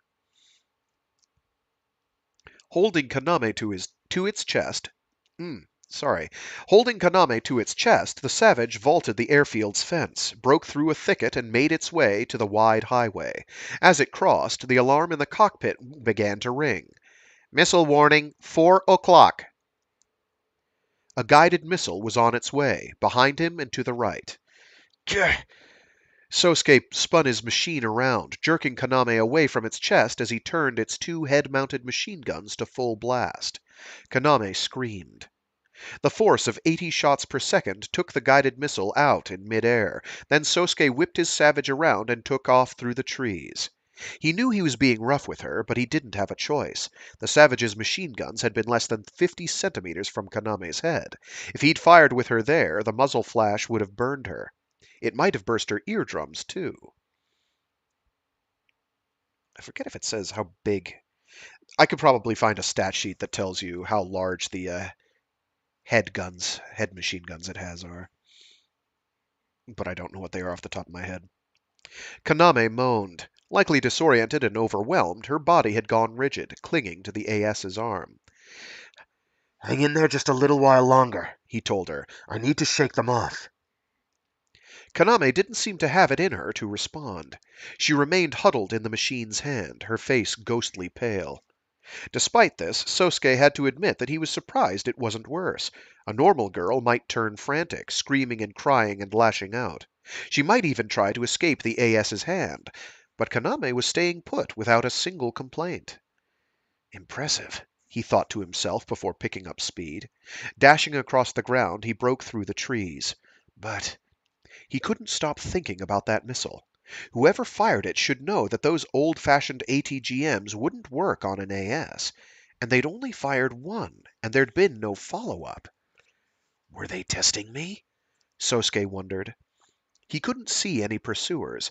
His optical and infrared sensors revealed nothing. He had an awful feeling of foreboding, though. He was sure there was something there. That general sense of danger in the air, perceivable only by well-honed soldiers' instincts. It was the one thing those high-tech sensors couldn't detect. He had just made it over the embankment and was about to cross the river when... Sosuke gasped. A shot came from a completely unexpected angle. Downriver, 2 o'clock. Sosuke spun his machine around. An orange shell brushed his armor and smashed a nearby tree to splinters. It was followed by a grenade in a leisurely arc, a high-powered explosive that would blast away everything within 10 meters. If it went off, maybe his machine could take it, but the exposed Kaname wouldn't stand a chance. The grenade landed in front of the savage. Sosuke turned his machine away and held Kaname to its chest, hoping to shelter her from the explosion. He felt a crash. His machine's right leg went flying off at the knee, causing it to lose its balance and plunge into the river. Kaname screamed as she slipped from the AS's grip and hit the water with a splash. Suddenly, Sosuke noticed it. The ordnance hadn't detonated. The fuse assembly had been removed in advance. His leg had been blown off by a targeted shot. The grenade had just been a decoy.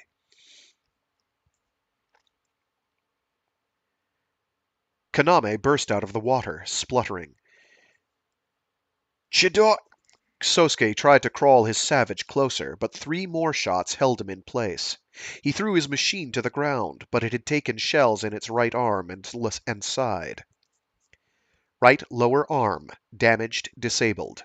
Main capacitor, destroyed. Auxiliary capacitor, output reduced. Damn! Sosuke fumed. Out of the darkness, there came a silver AS. It looked nothing like the ones he'd been fighting before. It was about 300 meters away, but that distance was shrinking as it charged down the embankment, kicking up gravel. Sosuke swapped his rifle to his savage's other hand and returned fire, but it was ineffective. Losing his right arm and right leg made it hard to hold steady. The enemy fired at him again. Each shot was carefully aimed, as if it was trying to preserve ammunition.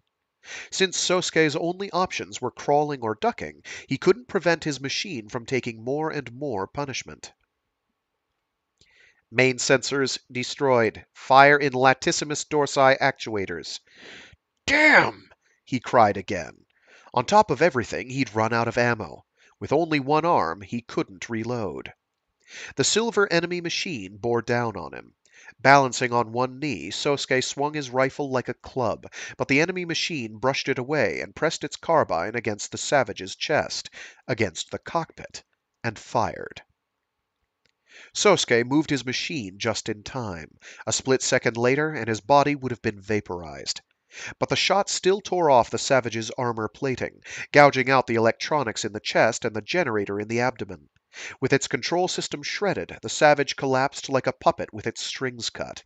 It fell onto its back, kicking up a plume of water, its arms cast onto the riverbank. Sosuke hissed. He felt the night air on his cheek. Blood dripped from his forehead into his eyes, and there was a burning pain in his side. He moved the levers and his legs, but the machine didn't respond. He's lucky that in this setting, the mechs aren't lubricated and powered with the same fuel medium that's used in Armored Trooper Votoms, because that stuff is, in universe, notoriously unstable. Uh, Not quite nitroglycerin, but it'll go up if you look at it funny. So getting hit at all basically means you're toast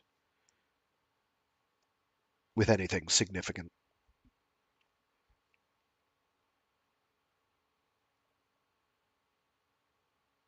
That's a radically different setting, though.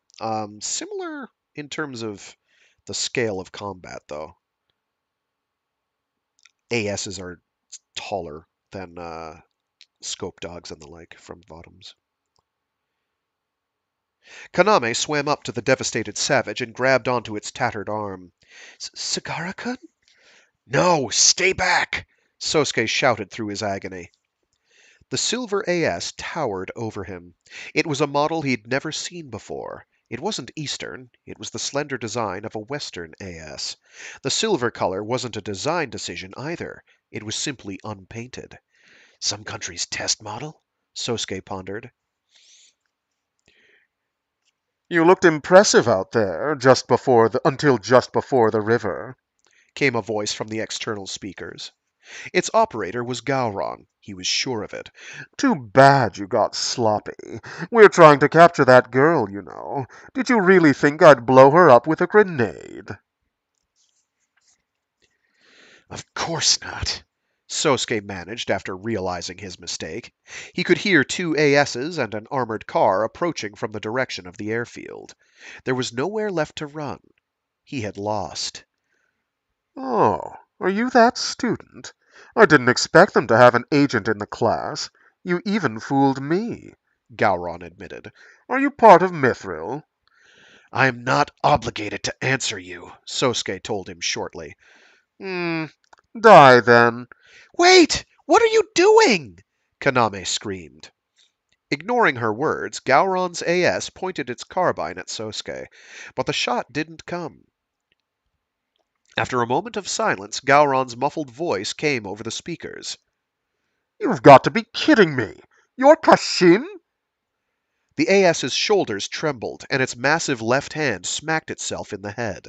Reflecting its operator's emotions, it threw its chest out and shook its head again and again. It was laughing. Kashim. That had been Sosuke's name once. I had no idea. Gowron chortled. I can't believe you joined Mythril. How's Captain Kalinen doing? Is that coward still alive and kicking? Rather than answer, Sosuke asked a question of his own. How did you survive? The silver AS tapped a fingertip against its forehead, right where its laser sight was fixed. Its pilot chuckled. I had a titanium plate in my head from an old wound. That and the shot's weak angle are what saved me. Ah, I can't believe I get to see you again like this. I'm so happy. This is wonderful. He let out an ear-splitting laugh. You're more cheerful these days, Gowron, Sosuke observed. Why, thank you. I've been through a great deal since then, you see. Another chuckle. So much I want to tell you, but so little time. My job is to finish you off and then poke around in her brain. It's going to be a bit of a treasure hunt. A sort of hatred-tinged nostalgia seemed to have loosened Gowron's tongue. What are you talking about? Sosuke demanded to know. Her head, it's chock full of black technology, lambda driver application theory and such. Gowron answered. I've heard that, once complete, it could make even nuclear weapons obsolete. Sosuke listened in disbelief. What? Oh, is this the first you've heard about it? But that's the last I have to say. When you reach the underworld, tell the ferryman that the rest of your party will be joining you soon. So long. Gowron fixed his gun on him again.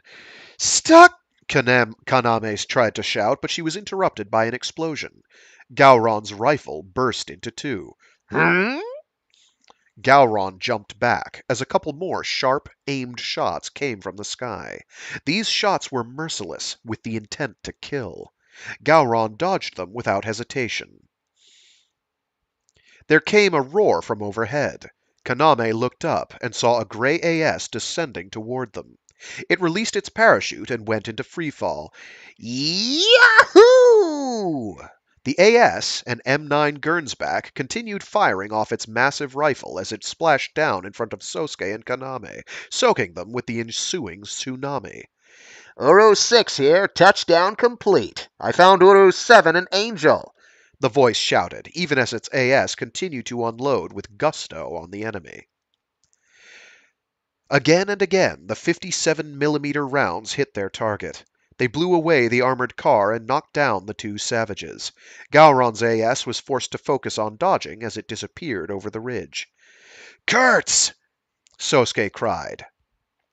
Kaname furrowed her brow. Kurtz? Wait, is that?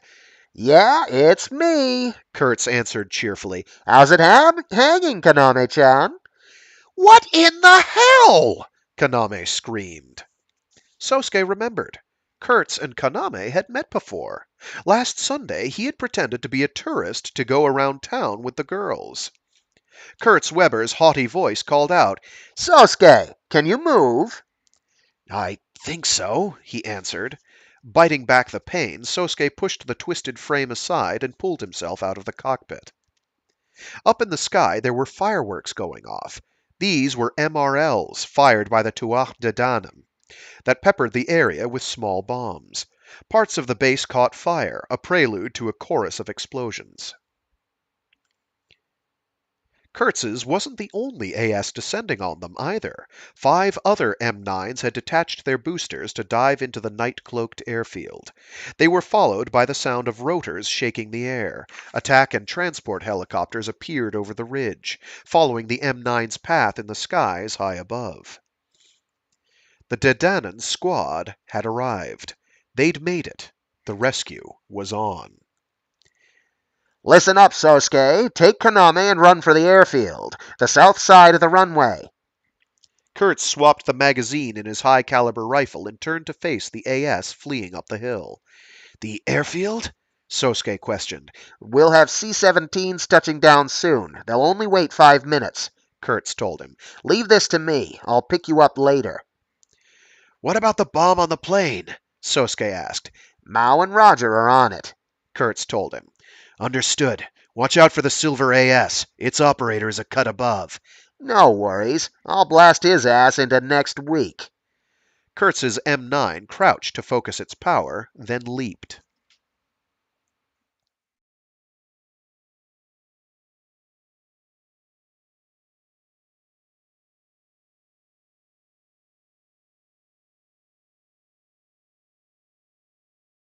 What's going on?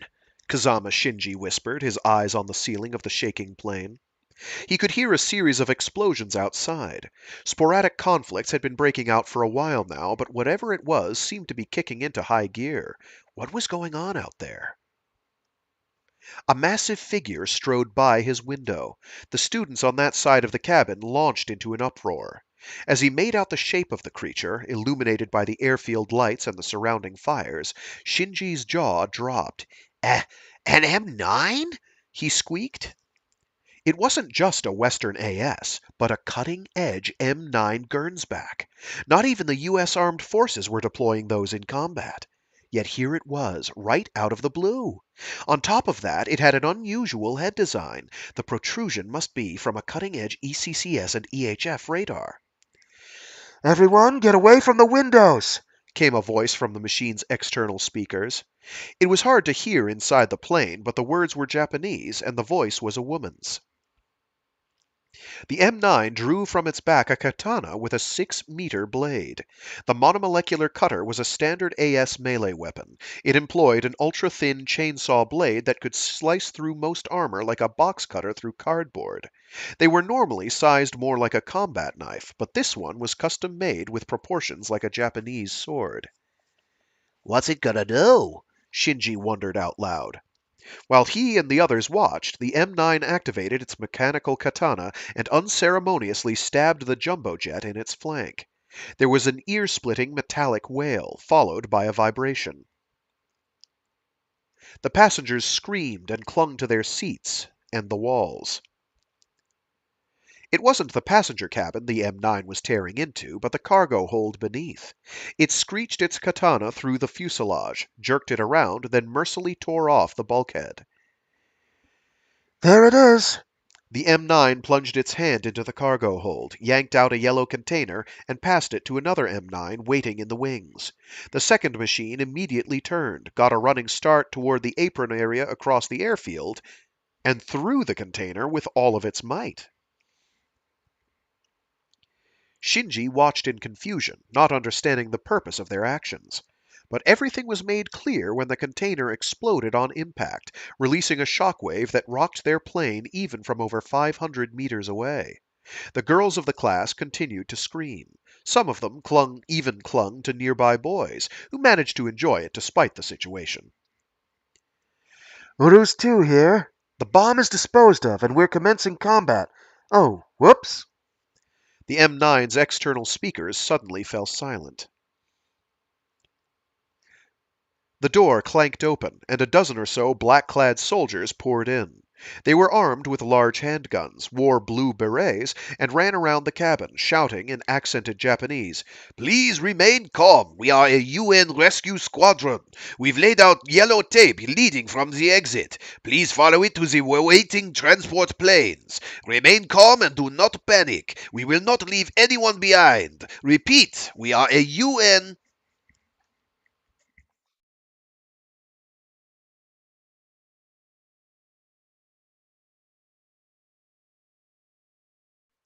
Now that Mao was past her first hurdle, she could focus on her next one, guarding the transport craft.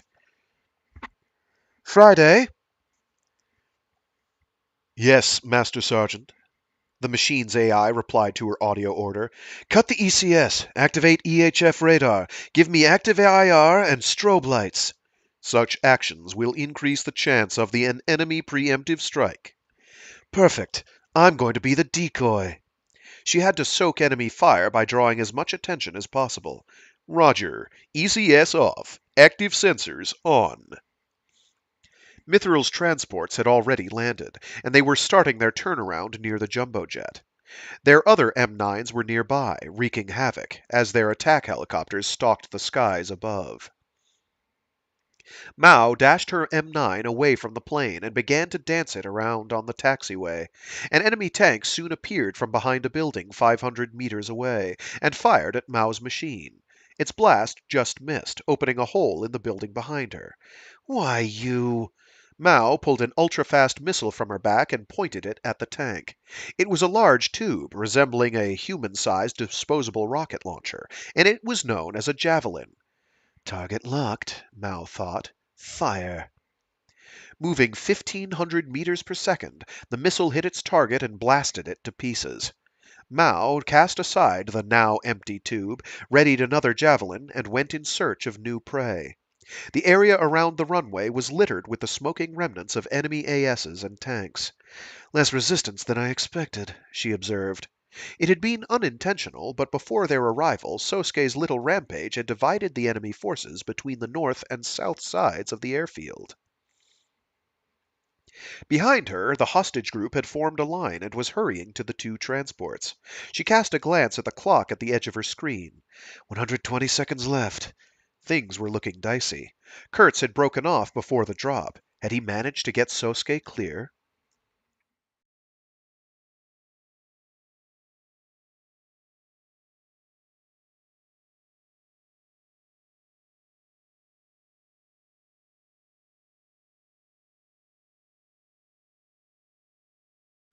Kaname supported Sosuke as they dashed down the runway.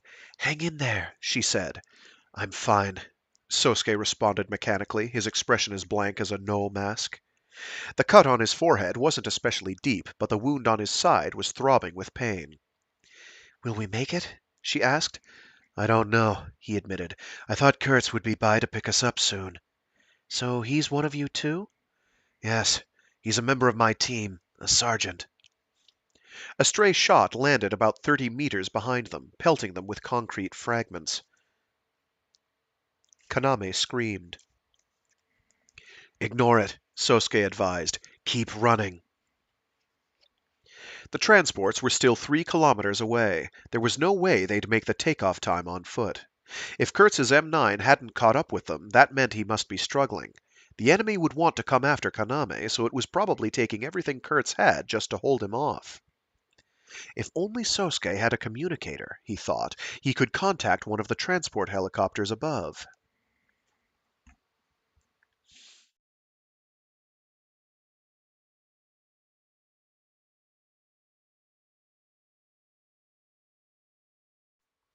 Gotcha! Kurtz fired his massive rifle. The recoil caused his machine's frame to creak and the nearby trees to bow.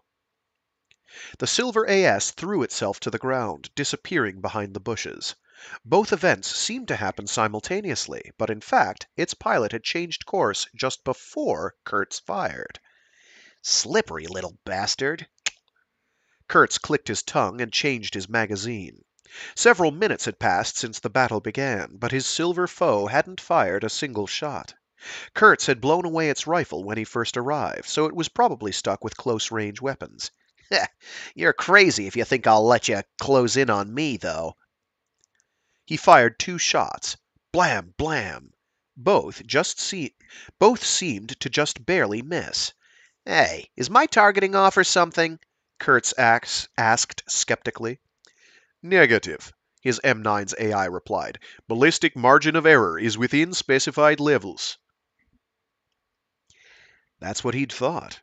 Kurtz always personally tuned his targeting system settings before a deployment, and this time had been no exception. Which means... The enemy's agility, its maneuvering, technically, was just on another level. It was rare to see anything capable of dodging for this long without either running away or fighting back. The specs of the enemy AS might, then, be equal to or greater than his own.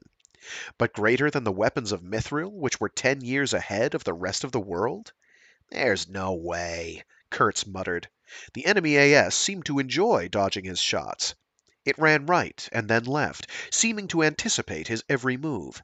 Shit, damn thing's mocking me. He was running out of time. He had to finish the enemy off and pick up Sousuke and Kaname. Maybe we'll try a little performance then. Kurtz worked out a plan. He made a show of putting more distance between them, popping off a few shots as he went, as if he was shaken by the enemy's capabilities. Once he'd gotten his distance, he knelt down and readied his gun again. He didn't fire, though. He just lowered the gun and manually pumped the bolt a few times. He took aim again, and again didn't shoot. The enemy seemed to realize that something was wrong. Kurtz dropped the rifle and pulled a monomolecular cutter from his belt. It was a close combat weapon shaped like a combat knife. The enemy machine drew its own monomolecular cutter and began its charge. Gotcha! Kurtz had planned to make it seem like his rifle had broken down. He braced his M9 in position. Then, as the enemy closed in, he suddenly threw the knife. Caught by surprise, the enemy knocked it aside, but the act threw off its balance. By the time it had righted itself, Kurtz had already had his rifle back in hand. His movements were swift, fast, and smooth. At this range, he couldn't miss. There was no dodging this one. Die! Kurtz fired. The 57mm shot burst out of the barrel, streaked for the enemy AS's torso, and...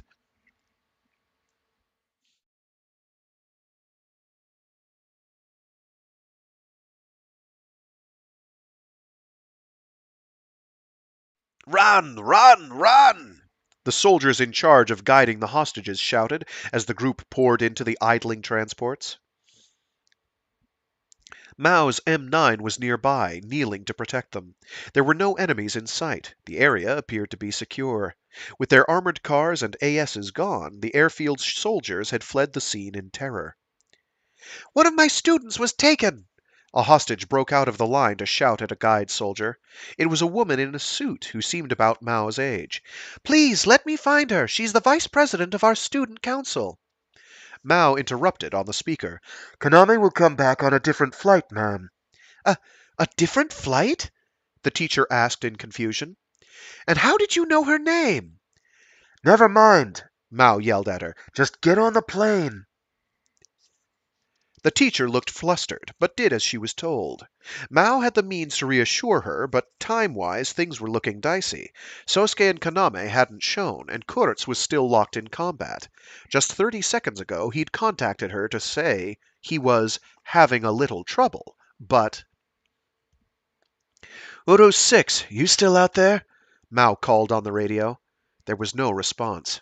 Once the hostage group and the guides were all on board, the transport's back doors began to close. "Uro 6, bring Sousuke and the girl here quickly," Mao demanded.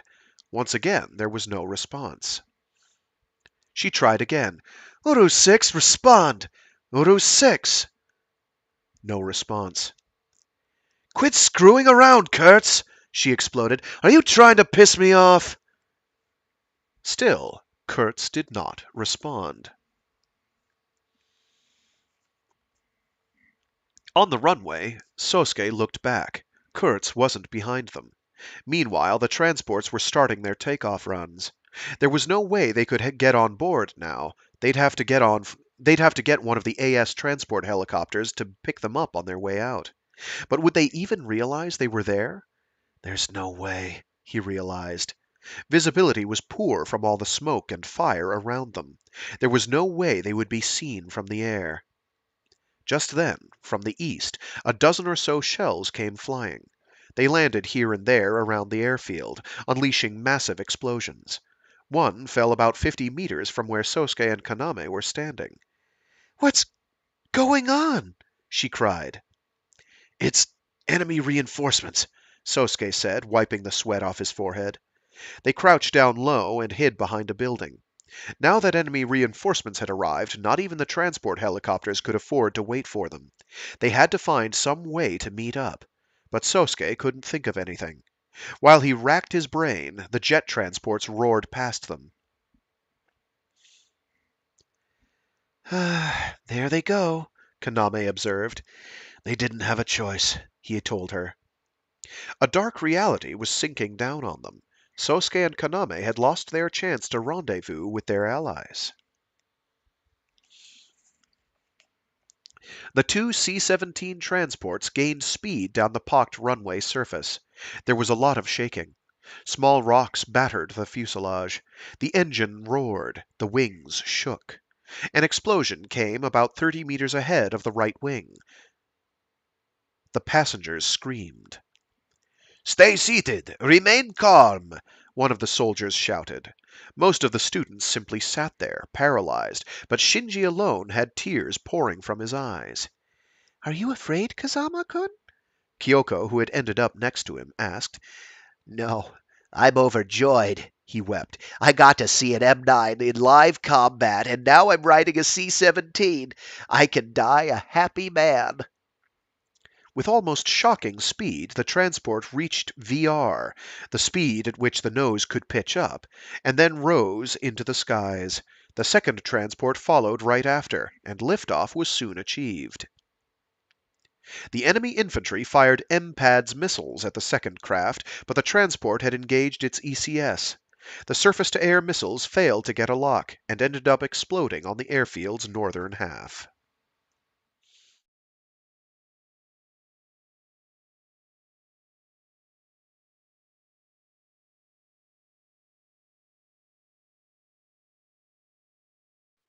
The transports flew away toward the western sky. The VTOL fighter escorts kept a tight formation, protecting them. Mao watched them go. The trickiest part is over, I guess, she muttered. Party's over, said the pilot of a large AS transport helicopter as it descended toward her. There's an enemy battalion on the way. Wait, she protested. We haven't heard from Uru's 6 or Sosuke or the girl. This is a Teiwaz 12, came a communication from an attack helicopter on watch overhead. I just found the remains of an M9. I think it's Uru's 6's. It's in a river north of the airfield. Mao went pale. What did you say? It's in pieces, Teiwaz 12 clarified. The torso has been cut in half. What was he saying? The torso? In other words, the cockpit? It couldn't be. Is the operator safe? Mao demanded to know. Unable to confirm. There's too much smoke. Find the operator. Find Uru's 6! She shrilled. Is there any sign of Sosuke? Over the radio, she heard the pilot gulp. Mao, I want to find Kurtz and Sosuke too, but we don't have time. We just need a minute, she argued back. I'll help. A new voice interrupted them. I forbid you from searching. Withdraw immediately. It was an order from Major Kalainen, who was leading the operation from a small recon helicopter. Major! Mao cried in protest. Their reinforcements have crossed the bridge and interceptors are heading this way. In 1 minute we could all be dead. His tone made it clear that there was no room for argument. Then he said, Teiwaz 12, fire everything you have into the M9's remains. Don't let one screw fall into enemy hands. After a moment of hesitation came, Teiwaz 12 will comply. No, Mao said weakly. The attack helicopter fired a rocket at the northern river. She saw a distant explosion as Kurtz Weber's AS was blown into flaming bits. Urus 12, hurry up and dock with your transport chopper. The major's unwavering calm made Mao so angry that for a minute she almost lost her mind. The word murderer rose in her throat like bile. With a struggle, she managed to swallow it down, but it took all her strength to do so. Eventually, she managed, Urus 2 will comply. The major was right. The enemy was on their doorstep.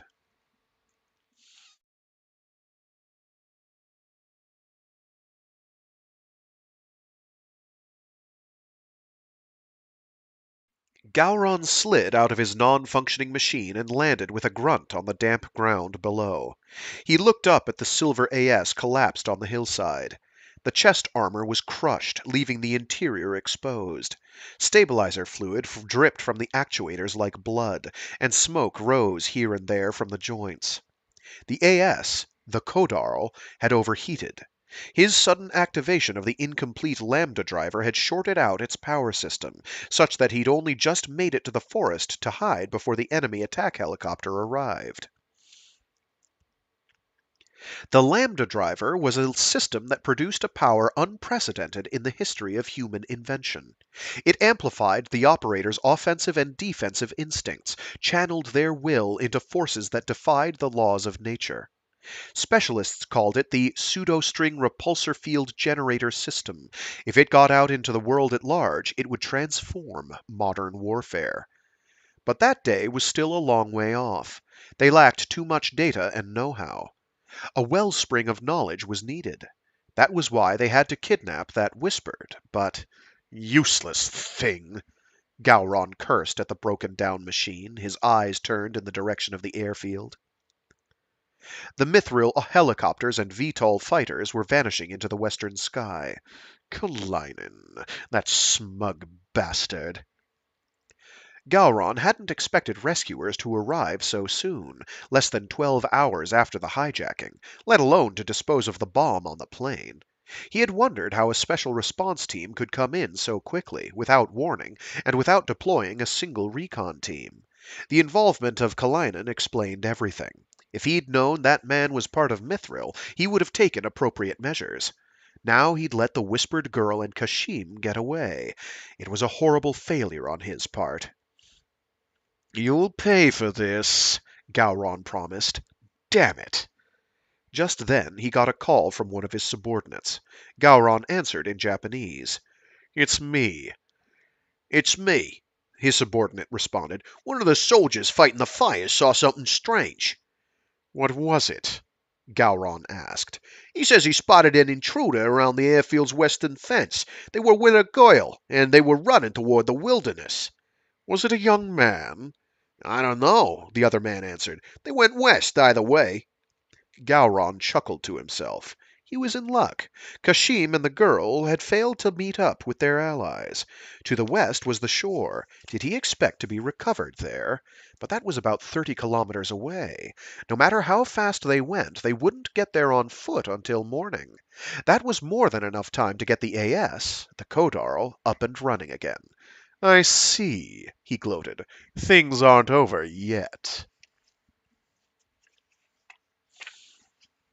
We're almost done. This went on longer than I thought. In the dark mountains away from the airfield, Sousuke and Kaname were walking. They could no longer hear the flames, or the explosions, or the cries of the soldiers. The only sounds were the wind and the crunch of their feet on the pine needles. "Hey, is everything okay?" Kaname asked, supporting Sosuke's unsteady body. "We aren't safe yet," he grunted in response, "but getting away from the airfield was our only choice." "I didn't mean that," Kaname clarified. "I meant you. You don't seem to be doing so hot." Sosuke's expression was as blank as ever, but his forehead was drenched in sweat. He was covered in mud, and his uniform's shirt was caked with blood. "I think we ought to take a break. If we keep going like this, you'll—" Kaname trailed off fearfully. In response, Sosuke stopped and turned his eyes to the darkness behind him. After a few moments of silence, he said, "You're right. Hang on just a minute." "Huh?" Kaname was surprised that he had acquiesced so quickly. Sosuke sat down on a tree root and removed his blood-stained shirt, revealing just a tank top underneath. She almost screamed at what she saw. There was a sharp piece of metal sticking out of his left side. It was about the size of a CD broken in half, and it glistened with fresh blood. It must have happened when the silver AS shot him earlier. Kaname could only imagine the agony he must be in. Is that—" she began shakily. "I got lucky. It didn't hit any major arteries or organs," he explained, then moved on quickly. "There's a case of small bottles in my jacket pocket. Give it to me." With a stifled groan, Sosuke yanked out the metal shard. Kaname searched the pockets of the jacket he had lent her, found the small case, and handed it to him. From it he produced a vial of alcohol, which he used to clean the wound inside and out. It looked so painful that Kaname couldn't look directly at it. His movements were purposeful, but his eyes stared emptily into the middle distance. There's another case in the other pocket, he told her. I need the tape inside of that. She produced the tape. This? Sosuke wordlessly took it and patched his wound before tearing his shirt into strips, which he then wrapped around his torso in a makeshift bandage. Kaname continued to search through the case. Does it hurt? She asked trepidatiously. It looks like there's morphine in here. No. The word was monotone, lifeless. Kaname felt a sudden sense of wrongness. It was like she was talking to an insect, a robot, and it made her afraid. But I can't fight the enemy if I'm asleep, he told her flatly. But let's go, Sosuke said, cutting her off. The enemy will pursue. With great effort, he stood up and set off again into the dark forest. What in the world? Kaname felt a sudden sense of disorientation. Who is this person? How can he just act this way? He treated his body like it was a machine. He didn't feel any pain. Every other word out of his mouth was enemy, enemy, enemy. Wasn't he just like that humanoid weapon, that AS? What was it that drove him to such lengths? She couldn't understand it at all. That indescribable fear of Sosuke that Kaname had first felt during the battle in the hangar began surging up inside of her again. She was in the presence of a completely alien being, some unknowable thing that only looked human. He frightened her more than any of the terrorists pursuing them. What's wrong, Chidori? When he noticed that Kaname wasn't moving, Sosuke turned back to face her again. Hurry up. The enemy is coming. Still, she hesitated. Are you not feeling well? He asked. Stay back. As Sosuke came toward her, Kaname took a step back. Stay away from me. Sosuke froze. Silence. Is he angry? Kaname wondered. Annoyed? Will he scream at me? Hit me? Or, more likely, will he just drag me off into this cold darkness, saying nothing? The urge to turn and run shot through her. But just then she realized it. Sosuke's expression, across that vast gulf of darkness, it was like someone who'd just been slapped by the person they least expected it from. For a moment it looked like Sosuke was about to say something, but he reconsidered, turning his eyes to the ground. Then, at last, he spoke. You're afraid of me? Kaname couldn't answer. I suppose that's a natural reaction, he said slowly. From your point of view, I must be. A shadow of inconsolable loneliness flicked across his blood-stained profile. What? Kaname was shocked. Why does he have that expression? That all too common human expression, rejected by someone he longed for, understanding why, and sighing in loneliness. The expression of a person in pain, not from injuries to the body, but to something else. An expression of sorrow, tempered by the strength to endure it. Sosuke slumped over to hold his injured side. Regardless, I'd like you to bear with me for now, he said wearily. My priority is to get you back safely to Japan. I can't guarantee we'll make it, but I was hoping you'd trust me. His eyes were averted, and his voice was somehow frail. His face was no longer that of an inanimate fighting machine. If we make it through this, I'll leave you alone forever. I promise. So... I can't believe it, Kaname whispered. This young man, wounded and battered from battle, but still trying desperately to save her. She felt seized by a powerful guilt over her initial rejection of him. He's been trying so hard to save me, she realized. Enduring all the pain he's in, staying on alert for the enemy, trying to think logically like a machine about everything, all to save me. Because that's the only way he can. The way he tailed me since his first day at school, Kaname thought. All the trouble he kept causing, even when people yelled at him, because he knew the danger that the enemy posed. So that's what it was, she whispered. A choking mix of sorrow and affection hit her with the force of a tidal wave. A warmth blurred into being at her core, spreading into a full body flush. Her heart began racing, pumping blood into her face. She had never felt anything like it before. It was a swirl of new, turbulent, illogical emotions. But without knowing how to express them, in the end she just responded, "Okay, thanks. Let's go then." But despite his words, Sosuke's expression remained grave.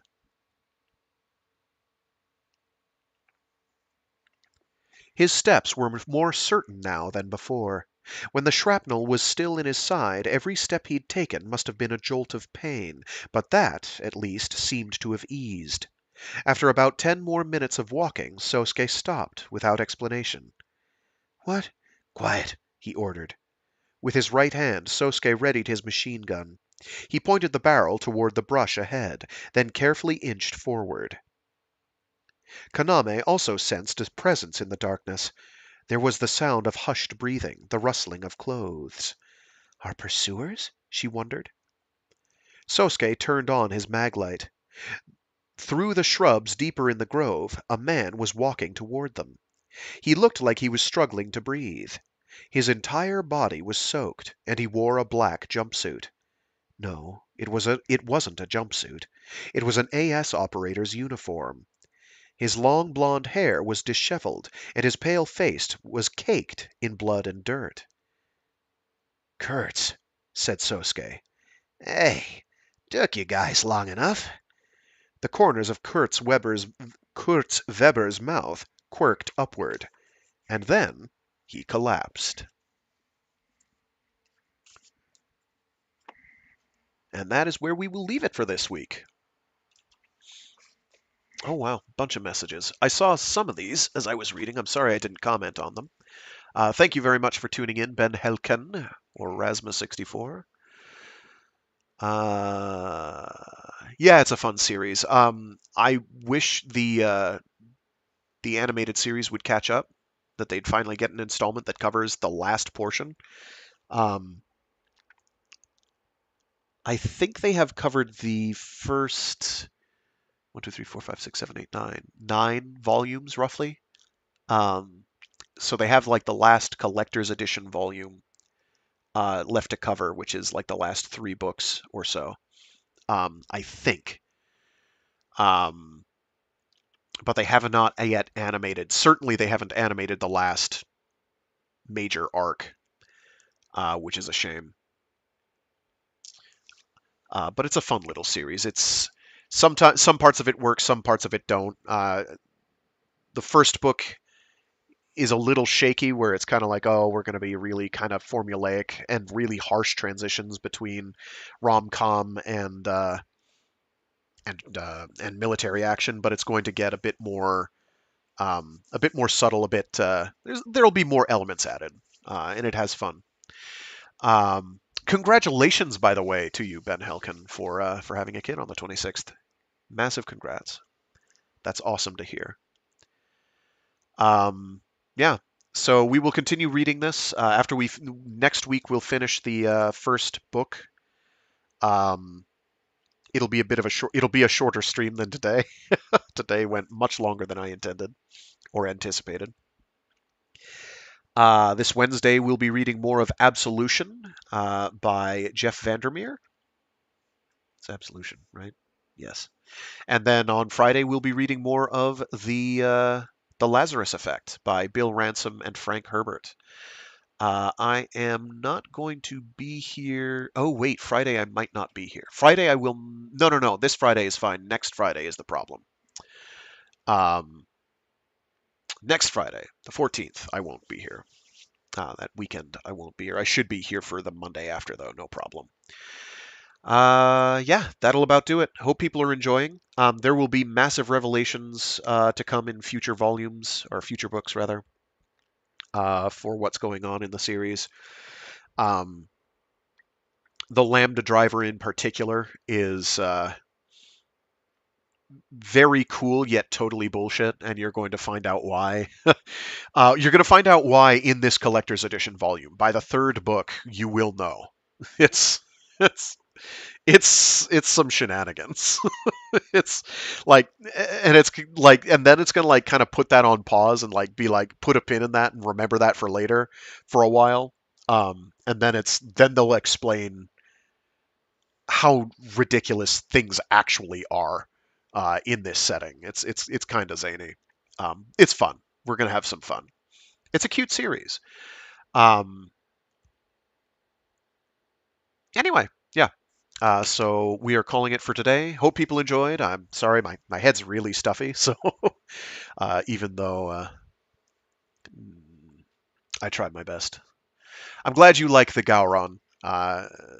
That kind of character I adore. I adore the unrepentant psychopath types. The ones that are, especially the ones that are clearly just having a lot of fun at the expense of the entire world. I find them very entertaining. I'd never want to meet one because I die, but I find them entertaining to engage with. Anyway, with that, I'm gonna go. Stay